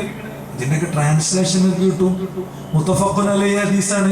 മുത്തഫഖുൻ അലൈഹി ഹദീസ് ഫൈസി പരിഭാഷപ്പെടുത്തിയിട്ടുണ്ട്. നിങ്ങൾ ഞങ്ങളെ പ്രവർത്തകരെ ബന്ധപ്പെട്ടാൽ മതി, നമ്പർ കൊടുത്താൽ മതി. ഞാൻ സാധനങ്ങൾക്ക് അയച്ചു തരാം സഹോദരന്മാരെ. സംഭവം കിടക്കണു ഓരോന്നും. ഈ മലയാള പരിഭാഷ വേണ്ടവർക്ക് മലയാളം കിടക്കണം. സുന്നി അഫ്ഗാൻ അടക്കമുള്ള പത്രങ്ങളിൽ പരിഭാഷപ്പെടുത്തിയ സാധനമുണ്ട്. ഇതെന്തിനാ വെല്ലുവിളിക്കാൻ വേണ്ടി പറയണല്ല, നിങ്ങൾ വിഷയം പഠിക്കണം, അതിനു വേണ്ടി പറയണാണ്, അതിനു വേണ്ടി പറയണാണ്. നോക്കൂ നിങ്ങൾ, നഹാ റസൂലുള്ളാഹി സ്വല്ലല്ലാഹു അലൈഹി വസല്ലം യുജസ്സിസുൽ ഖബറു വയുഖഅദ അലൈഹി വയുബ്ന അലൈഹി. പ്രവാചകൻ ഖബർ കെട്ടിപ്പൊക്കുന്നതും അതിന്മേൽ കുമ്മായം പൂശുന്നതും അതിന്മേൽ ഇരിക്കുന്നതും നിരോധിച്ചിട്ടുണ്ട്. പള്ളിയിൽ ഖബറടക്കാൻ പോകുമ്പോ ഖബർമ ചവിട്ടാതെ നമ്മൾ നോക്കും, അതിമൊക്കെ ഇരിക്കാതെ നമ്മൾ നോക്കും. പക്ഷേ ഖബർ കെട്ടിപ്പൊക്കലോ, ഖബർ കെട്ടിപ്പൊക്കൽ പ്രവാചകൻ നിരോധിച്ചതാണ്. നബി കരീം സല്ലല്ലാഹു അലൈഹി വസല്ലം തങ്ങൾ മരിക്കാൻ കിടക്കണ നേരത്തെ സംബന്ധിച്ച് പറയുന്നുണ്ട്. മരിക്കാൻ കിടക്കുന്ന നേരത്ത് പോലും റസൂലുള്ളാഹി സ്വല്ലല്ലാഹു അലൈഹി വസല്ലം തങ്ങൾ ഈ വിഷയം ഗൗരവപൂർവ്വം ഉണർത്തിയത് നമുക്ക് കാണാൻ കഴിയും. റസൂലുള്ളാഹി സ്വല്ലല്ലാഹു അലൈഹി വസല്ലം തങ്ങൾ വളരെ ഗൗരവപൂർവ്വം അത് ഉയർത്തുകയാണ്. എന്താ പ്രവാചകൻ പറഞ്ഞത്? പ്രവാചകൻ സല്ലല്ലാഹു അലൈഹി വസല്ലം തങ്ങൾ പറഞ്ഞത്, ലാ തജഅലു ഖബ്രി ഈദാ, നിങ്ങൾ എന്റെ ഖബറും പുറത്ത് ഈദ് ഉണ്ടാക്കരുത്. ഈദ് എന്നുള്ളതിന്റെ ഉറുദുവിലുള്ള വേടെന്താ? ഈദ് നിങ്ങൾ അടിച്ചു കൊടുത്താൽ ട്രാൻസ്ലേറ്റർ വെച്ചിട്ട്, ഗൂഗിൾ ട്രാൻസ്ലേറ്റർ വെച്ചിട്ട് ഈദ് അടിച്ചു കൊടുക്കുക. എന്നിട്ട് ഏത് ഭാഷയ്ക്കാ പരിഭാഷപ്പെടുത്തേണ്ടത്? ഉറുദുവിലേക്ക് പരിഭാഷയിട്ട് കൊടുത്താൽ ഉറൂസ് എന്ന് കാണുന്നില്ല. എന്റെ ഖബറും പുറത്ത് നിങ്ങൾ ഉറൂസ് നടത്തരുത് എന്നതിന്റെ അർത്ഥം. എന്റെ ഖബറും പുറത്ത് നിങ്ങൾ ഉറൂസ് നടത്തരുതെന്ന് റസൂലുള്ളാഹി പറയാണ്. ലാ തജഅൽ ഖബരി അല്ലേ, എന്റെ ഖബറിനെ അല്ലാഹുവേ നീ എന്ത് ചെയ്യരുത്, ഒരു ആരാധിക്കപ്പെടുന്ന വിഗ്രഹമാക്കരുത് പടച്ചോനെ എന്ന് വളരെ കൃത്യമായി പഠിപ്പിക്കപ്പെടുകയാണ്. വളരെ കൃത്യമായി പഠിപ്പിക്കപ്പെടുകയാണ്. ആ പ്രവാചകൻ സല്ലല്ലാഹു അലൈഹി വസല്ലം തങ്ങളെ ജീവചരിത്രം എടുത്ത് പരിശോധിക്കുമ്പോൾ നോക്കൂ നിങ്ങൾ, ഇപ്പോൾ നൂഹ് നബി അലൈഹി ഇസ്ലാം പ്രബോധനം ചെയ്ത കാലത്ത് ആ നൂഹ് നബി അലൈഹി ഇസ്ലാം പ്രബോധനം ചെയ്ത് ജനത പ്രാർത്ഥിച്ചിരുന്നത് ആരോടാണ്? അവര് പറഞ്ഞു, വഖാലു ലാ തദറുന്ന ആലിഹതകും വലാ തദറുന്ന വദ്ദൻ വലാ സുവാഅ വലാ യഗൂസ വയഊക വനസ്ര. വദ്ദാര, സുവാഅര, യഗൂസാര, യഊഖാര, നസ്റാര ഹിയ അസ്മാഉ റിജാലിൻ സ്വാലിഹീന മിൻ ഖൗമി നൂഹ് അലൈഹിസ്സലാം. നൂഹ് നബി അലൈഹി ഇസ്ലാമയുടെ ജനതയിലെ സ്വാലിഹീങ്ങളായിരുന്നു അത്. ഫമാ ഹലകു ഔഹി ശൈത്താനു ഇലാ ഖൗമിഹിം അൻസിബു ഇലാ മജാലിസിഹിം അല്ലതി കാനു യജ്ലിസൂന ഫീഹാ അൻസാബ ഫസമ്മുഹാ ബിഅസ്മാഇഹിം ഫഫഅലു ഫലം തുഅബദ് ഹത്താ ഇദാ ഹലക ഉലൈക വനുസിഖൽ ഇൽമു ഉബിദത്. കൃത്യമായി പഠിപ്പിക്കപ്പെട്ട കാര്യമാണ്. പറയുന്നത് ഇബാദത്ത് ചെയ്ത് ജീവിച്ച നൂഹ് നബി അലൈഹി ഇസ്ലാമിന്റെ കാലഘട്ടത്തിൽ അദ്ദേഹത്തെ വിശ്വസിച്ച, സ്വീകരിച്ച, ആചരിച്ച, അനുഷ്ഠിച്ച നല്ല മനുഷ്യരായിരുന്നു, സ്വാലിഹീങ്ങളായിരുന്നു. അപ്പോ ഭയങ്കര ഇഷ്ടം ഉണ്ടാവില്ല. മഹാപണ്ഡിതന്മാരോടൊക്കെ നമുക്ക് വലിയ ഇഷ്ടം ഉണ്ടാവും. അപ്പൊ എന്ത് ചെയ്തു? അവരെ മനസ്സെന്ന് ഇങ്ങനെ മായാൻ തുടങ്ങിയപ്പോ, അവരുടെ ഓർമ്മകളൊക്കെ മനസ്സെന്ന് ഇങ്ങനെ മായാൻ തുടങ്ങിയപ്പോ ആരോരാൾ പറഞ്ഞു, നിങ്ങൾ അവരെ രൂപമൊക്കെ ഉണ്ടാക്കി വെച്ചാൽ മെമ്മോറിയൽ ഉണ്ടാക്കി കളിയെന്ന് പറയും. മെമ്മോറിയൽ ഉണ്ടാക്കിയ ആളുകളൊന്നും എന്നോട് പ്രാർത്ഥിച്ചില്ല. പക്ഷേ അവരൊക്കെ മരിച്ചു തീർന്നപ്പോ എന്ത് ചെയ്തു? ഈ ഓർമ്മകൾ മുഴുവൻ ഇവര് സ്വാലിഹീങ്ങളായിരുന്നു, ഇവർ അള്ളാഹിനോട് മാത്രമാണ് പ്രാർത്ഥിച്ചിരുന്നത്, ഇവർ അള്ളാഹു അല്ലാതെ ആരോടും പ്രാർത്ഥിച്ചിട്ടില്ല എന്നൊക്കെ വന്നപ്പോ ആണ് പ്രാർത്ഥന തുടങ്ങി. ശൈത്താൻ അവരെ കൊണ്ട് പ്രാർത്ഥിപ്പിച്ചു എന്ന് പറഞ്ഞത് കാണാൻ കഴിയും. മാത്രമല്ല ഖബറുകൾ കെട്ടിപ്പൊക്കുന്നത് സംബന്ധിച്ച് പ്രവാചകന്റെ ശക്തമായ വാക്കുകളുണ്ട്. യഹൂദികളെയും നസറാക്കളെയും അല്ലാഹു ശപിക്കട്ടെ. അവരവരുടെ അമ്പിയാക്കളുടെ ഖബറിടങ്ങളെ ആരാധനാ കേന്ദ്രങ്ങളാക്കി, പ്രാർത്ഥിക്കുന്ന കേന്ദ്രങ്ങളാക്കി എന്ന് കൃത്യമായി പറഞ്ഞത് കാണാൻ സാധിക്കും. മരിക്കാൻ കിടക്കുന്ന നേരത്തെ റസൂലുള്ളാഹി സ്വല്ലല്ലാഹു അലൈഹി വസല്ലം പറഞ്ഞ വാചകമാണ്. വഫാത്തിന്റെ വേളയിൽ പ്രവാചകൻ മരണത്തിലേക്ക് വഴുതി വീണുകൊണ്ടിരുന്ന നിമിഷങ്ങളിൽ എന്താ അവിടുത്തെ അവസ്ഥ എന്താണ്? ആ രാത്രി, ഞായറാഴ്ചയുടെ രാത്രിയിൽ അവിടെ പ്രവാചകന്റെ മുഖം കാണും വിധം വെളിച്ചം കത്തിക്കാൻ എണ്ണയില്ലായിട്ട് അയൽപ്പക്കത്തെ വീടുകളിലൂടെ നടക്കുകയാണ് ആയിഷ റളിയല്ലാഹു അൻഹ. അങ്ങനെ സൈത്തൂൻ വാങ്ങി അതിന്റെ വെളിച്ചത്തിൽ പ്രവാചകനെ കാണാണവര്.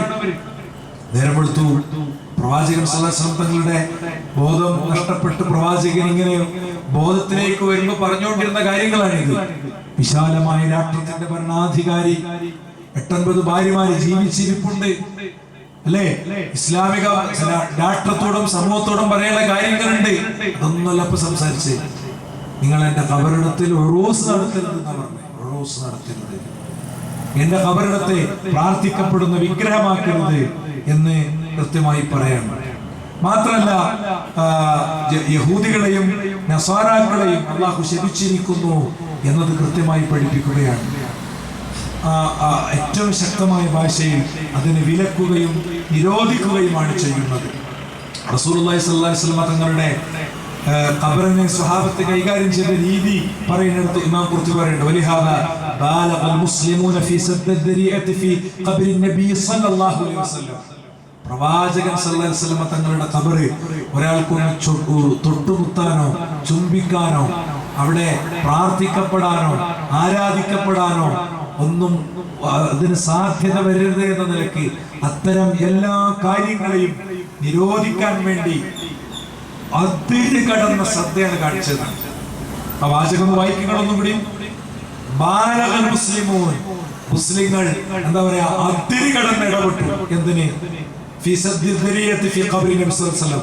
പ്രവാചകന്റെ ഖബറിനെ തൊട്ടുമുത്തി വണങ്ങുന്നതൊക്കെ തടയാൻ വേണ്ട കാര്യങ്ങൾ ചെയ്യുന്നത്. എന്താ അവർ ചെയ്തത്?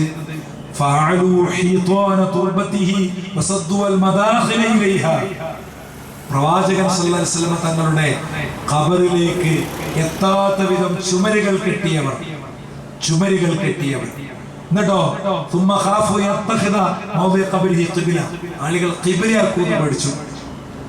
ആളുകൾ ഖിബ്ലയാക്കുമെന്ന് പേടിച്ചു. വിവരമുള്ളവനും വിജ്ഞാനമില്ലാത്തവനും അള്ളാഹുവിന്റെ റസൂലിനോട് പ്രാർത്ഥിക്കാതെ വിശ്വസിക്കുന്നവരും വിശ്വസിക്കാത്തവരൊക്കെ വരും. അതുകൊണ്ട് തന്നെ അവരെന്ത് ചെയ്തു?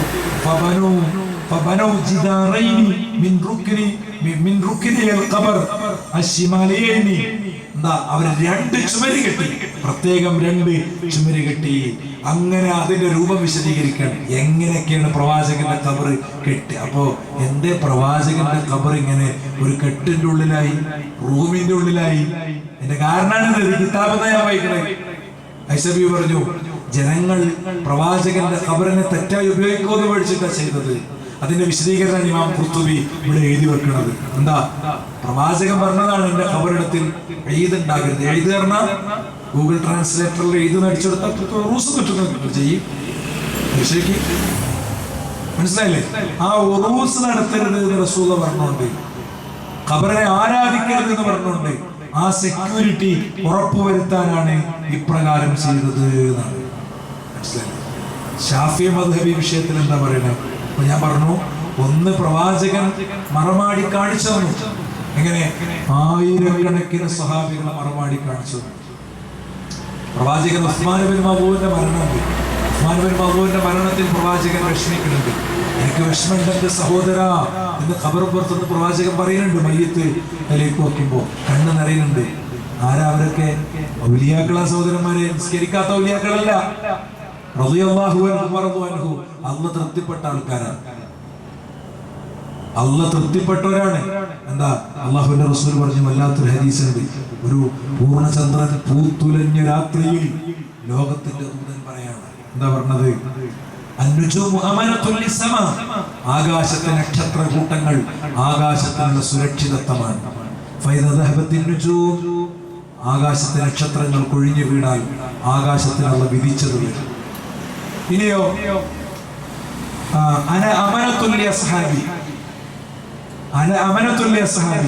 എന്റെ സ്വഹാബത്തിന് ഞാനൊരു സുരക്ഷയാണ്. ആകാശത്തെ നക്ഷത്രങ്ങൾ ആകാശത്തിന്റെ സുരക്ഷയാണ്. അത് കൊഴിഞ്ഞു വീണാൽ ആകാശത്തിന് വിധിച്ചത് വരും.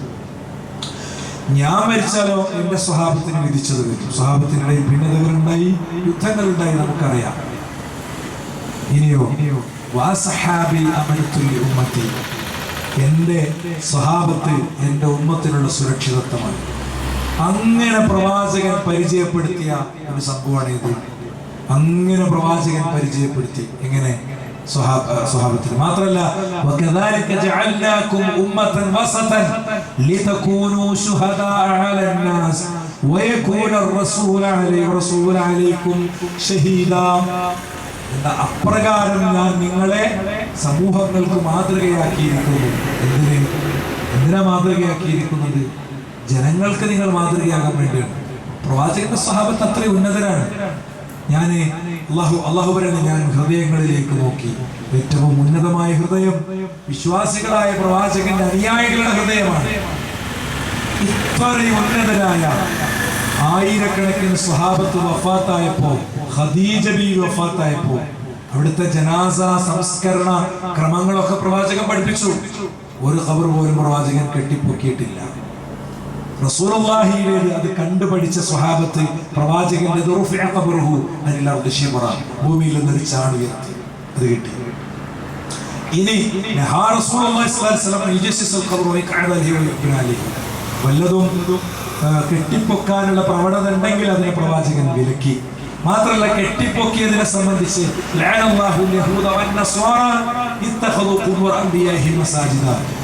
അങ്ങനെ ചെയ്യുന്നവരെ ശപിച്ചു. അങ്ങനെ കെട്ടിപ്പൊക്കി ആരാധനകൾ അനുഷ്ഠിക്കുന്നവരെ ശപിച്ചു, അല്ലേ? ഇനി അവിടെ നിർത്തിയില്ല. അലി റളിയല്ലാഹു അൻഹു അബുൽ ഹിയാജുൽ അസ്വദിയെ വിളിക്കുകയാണ്. എന്നിട്ട് പറയുന്നത്, അല്ലാ തദഅ തിംസാലൻ ഇല്ലാ ഖമസ്ത വലാ ഖബറൻ മുശ്രിഫൻ ഇല്ലാ സവൈത. നീ ഉയർന്നു നിൽക്കുന്ന ഒരു ഖബർ പോലും അടിച്ചു നിരത്താതെ ഒഴിവാക്കരുത്. എത്ര തെളിവ് ഞാൻ വായിച്ചു, എത്ര തെളിവ് വായിച്ചു? ഉസ്താദ്മാരോട് ചോദിക്കും, ഖബർ കെട്ടിപ്പൊക്കാൻ എന്താ തെളിവ്? ഓരോ ഇടങ്ങാറാക്കാനും ബുദ്ധിമുട്ടിക്കാനൊന്നല്ല, പഠിക്കാനും ഉണ്ടോ? ഇനി വേണോ? ഇമാം ഷാഫി റഹിമഹുല്ലാഹ് എന്താ പറഞ്ഞത്? വഇന്നമാ ഉഹിബ്ബു അൻ യുശ്ഖസ് അലാ വജ്ഹിൽ അർദി ശിബ്റ.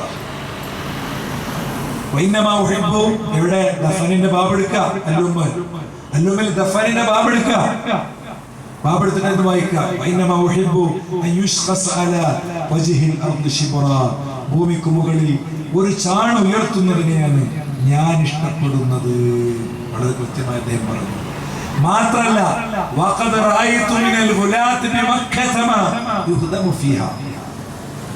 മക്കയിൽ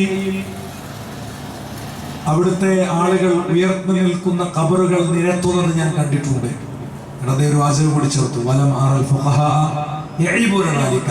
ഫുഖഹാക്കളെ, അങ്ങനെ ഉലമാക്കൾ, ഉമറാക്കൾ അത് നിരത്തുന്നത് കണ്ടപ്പോ എന്തിനാ നമ്മൾ നിരത്തുന്നൊന്നും ചോദിച്ചിട്ടില്ല. ഇമാം ഷാഫിയുടെ മദ്ഹബ് എന്താ? അത് ഈ രണ്ടാം ഷാഫി ഇമാം നബവി പറയട്ടെ, വഹാദാ മദ്ഹബു ഷാഫി. ഒരു ചാണ് ഉയർത്തലാണ് ഷാഫി മദ്ഹബ്.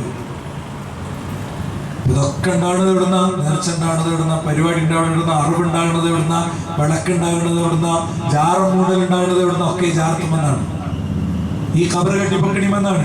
ഇതിന്റെ ഇസ്ലാമാണികമായിട്ടുള്ളത് ഉണ്ടോ? പ്രാമാണികമായി രേഖയുണ്ടോ? പ്രിയപ്പെട്ടവരെ, തെളിവുണ്ടോ? ഇനി അവിടെ നിൽക്കുവോ? അവിടെ നിൽക്കൂല. നമ്മൾ വായിച്ചു, പ്രവാചകൻ സല്ലല്ലാഹു അലൈഹി വസല്ലം തങ്ങളുടെ ഖബറ് ആരെങ്കിലും ഒന്ന് തൊട്ടുകുത്തുന്നതും അവിടെ പ്രവാചകൻ ഉണ്ടാകരുതെന്ന് ആഗ്രഹിച്ച കാര്യം ഇല്ലാതിരിക്കാനും വേണ്ടി വലിഹാദാ ബാലഗൽ മുസ്ലിമൂന ഫീ സദ്ദിർ ദരീഅതി ഫീ ഖബ്രി നബി സ്വല്ലല്ലാഹു അലൈഹി വസല്ലം. അല്ലേ, അവര് ചുമരുകൾക്ക് മേൽ ചുമര് കെട്ടി അത് സംരക്ഷിച്ചിട്ടുണ്ട്. ഞാൻ അവിടെ തീർന്നില്ല. ഇബ്നു ഹജർ അൽ ഹൈതമി ഇമാം ഷാഫിയുടെ മദ്ഹബുകാരനാണ്. അദ്ദേഹത്തിന്റെ സവാജിൽ അദ്ദേഹം എഴുതാണ് വതജ്ബുൽ മുബാദിറതു ബിഹദ്മിഹാ വഹദ്മിൽ ഖിബാബി അല്ലതി അലൽ ഖബർ ഇദ് ഹിയ അദറു മിൻ മസ്ജിദിൽ ദിറാർ. പള്ളി ദർസ്, നമ്മുടെ നാട്ടിലെ പള്ളിയിൽ ദർസ് ഉണ്ടെങ്കിൽ അവിടെ ഉണ്ടാവും. അതാ ഞാൻ പറഞ്ഞത്, ഇവിടെ ഒരുപക്ഷെ ഇവിടുത്തെ യാറും നേർച്ചയോടും അവിടുത്തെ ആളറിയാത്ത വ്യക്തിയെ ആളറിഞ്ഞോ എന്നുള്ളതല്ല ഇവിടുത്തെ വിഷയം. ലോകം മുഴുവൻ അറിയുന്ന, ലോകത്തിന്റെ ക്ലോക്ക് ഇങ്ങനെ കറങ്ങുമ്പോ ഓരോ സെക്കൻഡിലും ഉച്ചരിക്കപ്പെടുന്ന പേരാണ് മുഹമ്മദുർ റസൂലുള്ളാഹ് സ്വല്ലല്ലാഹു അലൈഹി വസല്ലം. ബാങ്കിന്റെ സൈക്കിൾ എടുത്തു നോക്കിയാൽ മതി. ബാങ്കിന്റെ സൈക്കിൾ ഇങ്ങനെ മാറുകയാണ്. അവിടെ അശ്ഹദു അന്ന മുഹമ്മദർ റസൂലുള്ളാഹ്. നിസ്കാരത്തിൽ നിന്നാല് നിസ്കാരത്തിൽ പ്രവാചകന്റെ പേരുണ്ട്. സുന്നത്ത് നിസ്കാരങ്ങളിൽ പ്രവാചകന്റെ പേരുണ്ട്. ഞാൻ പറയണേ, ഞാനൊരു വാദം മുന്നോട്ട് വെക്കാണ്. പ്രവാചകന്റെ പേര് ഉച്ചരിക്കപ്പെടാതെ ഭൂമിയിലെ ഒരു ക്ലോക്കിലും ഒരു സെക്കൻഡും പോണില്ല. അത്രയും ശ്രേഷ്ഠനായ പ്രവാചകന്റെ ഖബറ് കെട്ടിപ്പൊക്കിയിട്ടില്ല. അതാ ഞാൻ പറഞ്ഞേ, നാട്ടിലെ ജാറും നേർച്ചയോട് വിയോജിപ്പുള്ളവരോടാണ് ആദ്യം പറയാനുള്ളത്. നിങ്ങൾ പഠിക്കണം. മഹല്ല് കമ്മിറ്റി അറിഞ്ഞിട്ടില്ല എന്ന് പറഞ്ഞ് നിൽക്കരുത്. ഇതൊക്കെ ഷാഫി മദ്ഹബ് ഞാൻ വായിക്കണേ. ഇത് നമ്മളെ ഉസ്താദ് ഇവിടെ വായിക്കണം. വായിച്ച് ജനങ്ങളോട് വിശദീകരിച്ചു കൊടുക്കണം. ഞാൻ മുജാഹിദിന്റെ കിതാബല്ല, ഇബ്നു തൈമിന്റെ കിതാബല്ല, ഇബ്നു തൈമിന്റേത് വേണോ? ഇത് മുഴുവൻ ഇബ്നു തൈമിന്റെ, ഇത് ഫുള്ള്. കാരണം വിഷയത്തെ അദ്ദേഹം സമഗ്രമായി സമീപിച്ചിട്ടുണ്ട് ഈ തെളിവുകളൊക്കെ വെച്ചിട്ട്. മനസ്സിലായില്ലേ? ഞാൻ എന്റെ ഹിഫ്ളെല്ലാം നിങ്ങളെടുത്ത് പറയണേ എന്താണ്? ഹിഫ്ള് എടുത്ത് പറയുന്നുണ്ടെങ്കിൽ സാധനം ഇല്ലാന്ന് വിചാരിക്കണ്ട. എല്ലാറ്റിന്റെയും മിക്കവാറും എല്ലാറ്റിന്റെയും എന്താ പറയാ കോപ്പി എന്റെ കയ്യിലുണ്ട്. ഇതെന്തിനാണ് എങ്ങനെയൊക്കെ പറയണേ? സാധാരണഗതിയിൽ ഈ ഉസ്താദുമാരിങ്ങനെ പറഞ്ഞ് വിശ്വസിപ്പിച്ചിട്ടുള്ളത് അതൊക്കെ എന്ന് പറഞ്ഞാൽ അവിടെ ഇവിടെ തട്ടിയൊപ്പിച്ച് വായിച്ചു വെക്കുന്നതാണ്. ബൽക്കിതാബും തിരിയില്ല, ബൽക്കത്തൊന്നും അറിയില്ല. അത് നിങ്ങളെ മനസ്സിൽ എവിടെയെങ്കിലും ഉണ്ടെങ്കിൽ ആ വേണ്ട വിചാരിച്ചിട്ടാണ് ഇങ്ങനെ പറയണേ കേട്ടോ. അല്ല നിങ്ങളെ വിഷമിപ്പിക്കാൻ വേണ്ടി പറയണല്ല. സഹോദരന്മാരെ, ഇബ്നു ഹജർ അൽ ഹൈതമി റഹിമഹുല്ലാഹ് പറയുന്നു വതജ്ബുൽ മുബാദിറതു ബിഹദ്മിഹാ വഹദ്മിൽ ഖിബാബി അല്ലതി അലൽ ഖബർ. ഖബറിന്റെ മേലെ കെട്ടിയ ഉയർത്തപ്പെട്ട ഖബറും അതുപോലെ തന്നെ അതിന്റെ മേലെ ഉയർത്തിക്കെട്ടിയ ഖുബ്ബയും തകർക്കൽ നിർബന്ധമാണ്. ഹദ്മർണത പൊളിക്കുക. കാരണം ഇത് ഹിയ അളറു മിൻ മസ്ജിദിൽ ദിറാർ. അത് മസ്ജിദുൽ ദിറാറിനെക്കാളും അപകടകാരിയാണ്.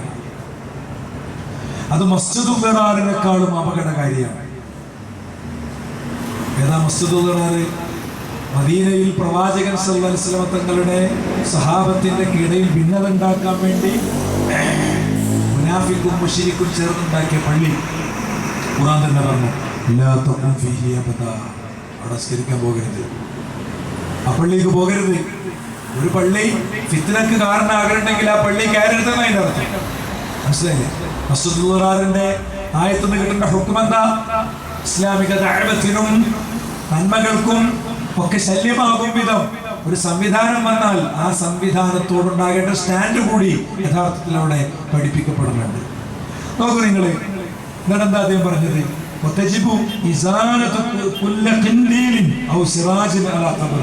ഖബറിന്റെ മേലുള്ള എല്ലാ വിളക്കും എല്ലാ സാധനവും അവിടെ നിന്ന് എടുത്ത് ഒഴിവാക്കിക്കൊള്ളണം. അവിടെ ഉണ്ടാക്കി വെച്ച വിളക്ക് പോലുള്ള സാധനങ്ങളൊക്കെ എടുത്ത് വലിച്ചെറിയണം. ആരവരുടെ ഇബ്നു ഹജർ അൽ ഹൈതമി. പിന്നെ അപ്പുറം വായിക്കാണ്ടോ? അത് വായിച്ചതിലും പൊളിയുണ്ടോ? ഒന്നും പൊളിയല്ല. ഇത് ഞാൻ എൻ്റെ 17ാമത്തെ വയസ്സ് മുതൽ ഈ ഭാഗത്ത് വായിക്കൽ തുടങ്ങിയിട്ടുണ്ട്. എന്നെ ആരെങ്കിലും ഒരാൾ ഇതിനോട് പ്രതികരിച്ച് ഞാൻ കേട്ടിട്ടില്ല. എന്താ കാര്യം? പച്ചയായി കിടക്കുന്ന സത്യങ്ങളാണ് സുഹൃത്തുക്കളെ. ഇത് പച്ചയായി കിടക്കുന്ന സത്യങ്ങളാണ്. മാത്രമല്ല, ഒന്നുകൂടി പറയാൻ ഇബ്നു ഹജർ അൽ ഹൈതമി അൽ ഖൗൽ അൽ മുഅ്തമദ് കമാ ജസമ ബിഹി നബവി ഫി ശറഹി മുഹദ്ദബ്. വളരെ കൃത്യമായി പ്രാമാണികമായ വാചകം ഏറ്റവും ശരിയായ ശറഹുൽ മുഹദ്ദബിൽ ഇമാം നവവി കൊടുത്തത് എന്താ? ഹുർമത്തുൽ ബിനാ അലൽ മഖ്ബറത്തിൽ മുസബ്ബല ഫഇൻ ബുനിയ ഫീഹാ ഹുദിമ. എന്താ? മുസബ്ബലത്തായ മണ്ണിൽ, മുസബ്ബലത്തായ മണ്ണ് എന്ന് പറഞ്ഞാ പൊതുജനങ്ങൾ കൂടി ഉൾപ്പെടുന്ന, പൊതുജനങ്ങളെ കൂടി മറവ് ചെയ്യുന്ന ശ്മശാനങ്ങൾ അവിടെ ഉയർത്തപ്പെട്ടത് അടിച്ചു പൊളിച്ച് നിരത്തിക്കൊള്ളണം, അത് ഹറാമാണെന്നതിൽ യാതൊരു സംശയവുമില്ല. വലാ ഫർഖ ഫീ ദാലിക ബൈന ഖുബൂരി സ്വാലിഹീന വൽ ഉലമാഇ വഗൈരിഹിം. എന്താ? അതിൽ ഉലമാക്കളെന്നോ സ്വാലിഹീങ്ങളെന്നുള്ള വ്യത്യാസമൊന്നുമില്ല, സാധാരണക്കാരെന്നോ. എന്താ അങ്ങനെ പറയാൻ കാരണം എന്നറിയോ? ഇതൊക്കെ പറയുമ്പോൾ പറയും അത് സാധാരണക്കാരൊക്കെ അവിടെ പൊളിച്ചു നീക്കണം എന്നുള്ളതിന് ആണ് ഇമാം ഇബ്നു ഹജർ ഹൈതമി തങ്ങൾ അദ്ദേഹത്തിന്റെ സമാചറിൽ അങ്ങനെയാണ് പറഞ്ഞത്.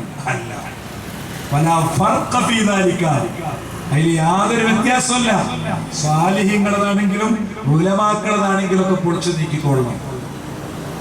ചിലപ്പോൾ കാഫിരീങ്ങളൊക്കെ പൊളിച്ചു നീക്കാൻ പറഞ്ഞാണ്. ഷാഫി മദ്ഹബിലെ പിൽക്കാരക്കാരായ ചില ആളുകളൊക്കെ എഴുതി വെച്ച വാചകങ്ങൾ വെച്ചിട്ട് പറയും അല്ലേ? എന്നിട്ട് അദ്ദേഹം പറഞ്ഞ ബാക്കി കൂടെ നോക്കി നമുക്ക് ഖാദിം എന്ന ഗ്രന്ഥത്തിൽ ഈ പറഞ്ഞതിന് വിരുദ്ധമായ കുറച്ച് കാര്യങ്ങളുണ്ട്. എന്താ? പൊളിച്ച് കളയണ്ടെന്ന് പറഞ്ഞ ചില വാചകമുണ്ട്, അതാരും എടുക്കണ്ട, അത് ഏറ്റവും ദുർബലമാണ്. ഇത് തിരിഞ്ഞോക്കാൻ ഒരു പാടില്ല. ഇത് ഇബ്നു തൈമിയ്യയുടെ കിതാബ് അല്ല ഞാൻ വായിക്കണേ. ഇതേതാ കിതാബ്? ഇത് വളരെ കൃത്യമായി ഇബ്നു ഹജർ ഹൈതമി രേഖപ്പെടുത്തിയതാണ് വായിക്കുന്നത്.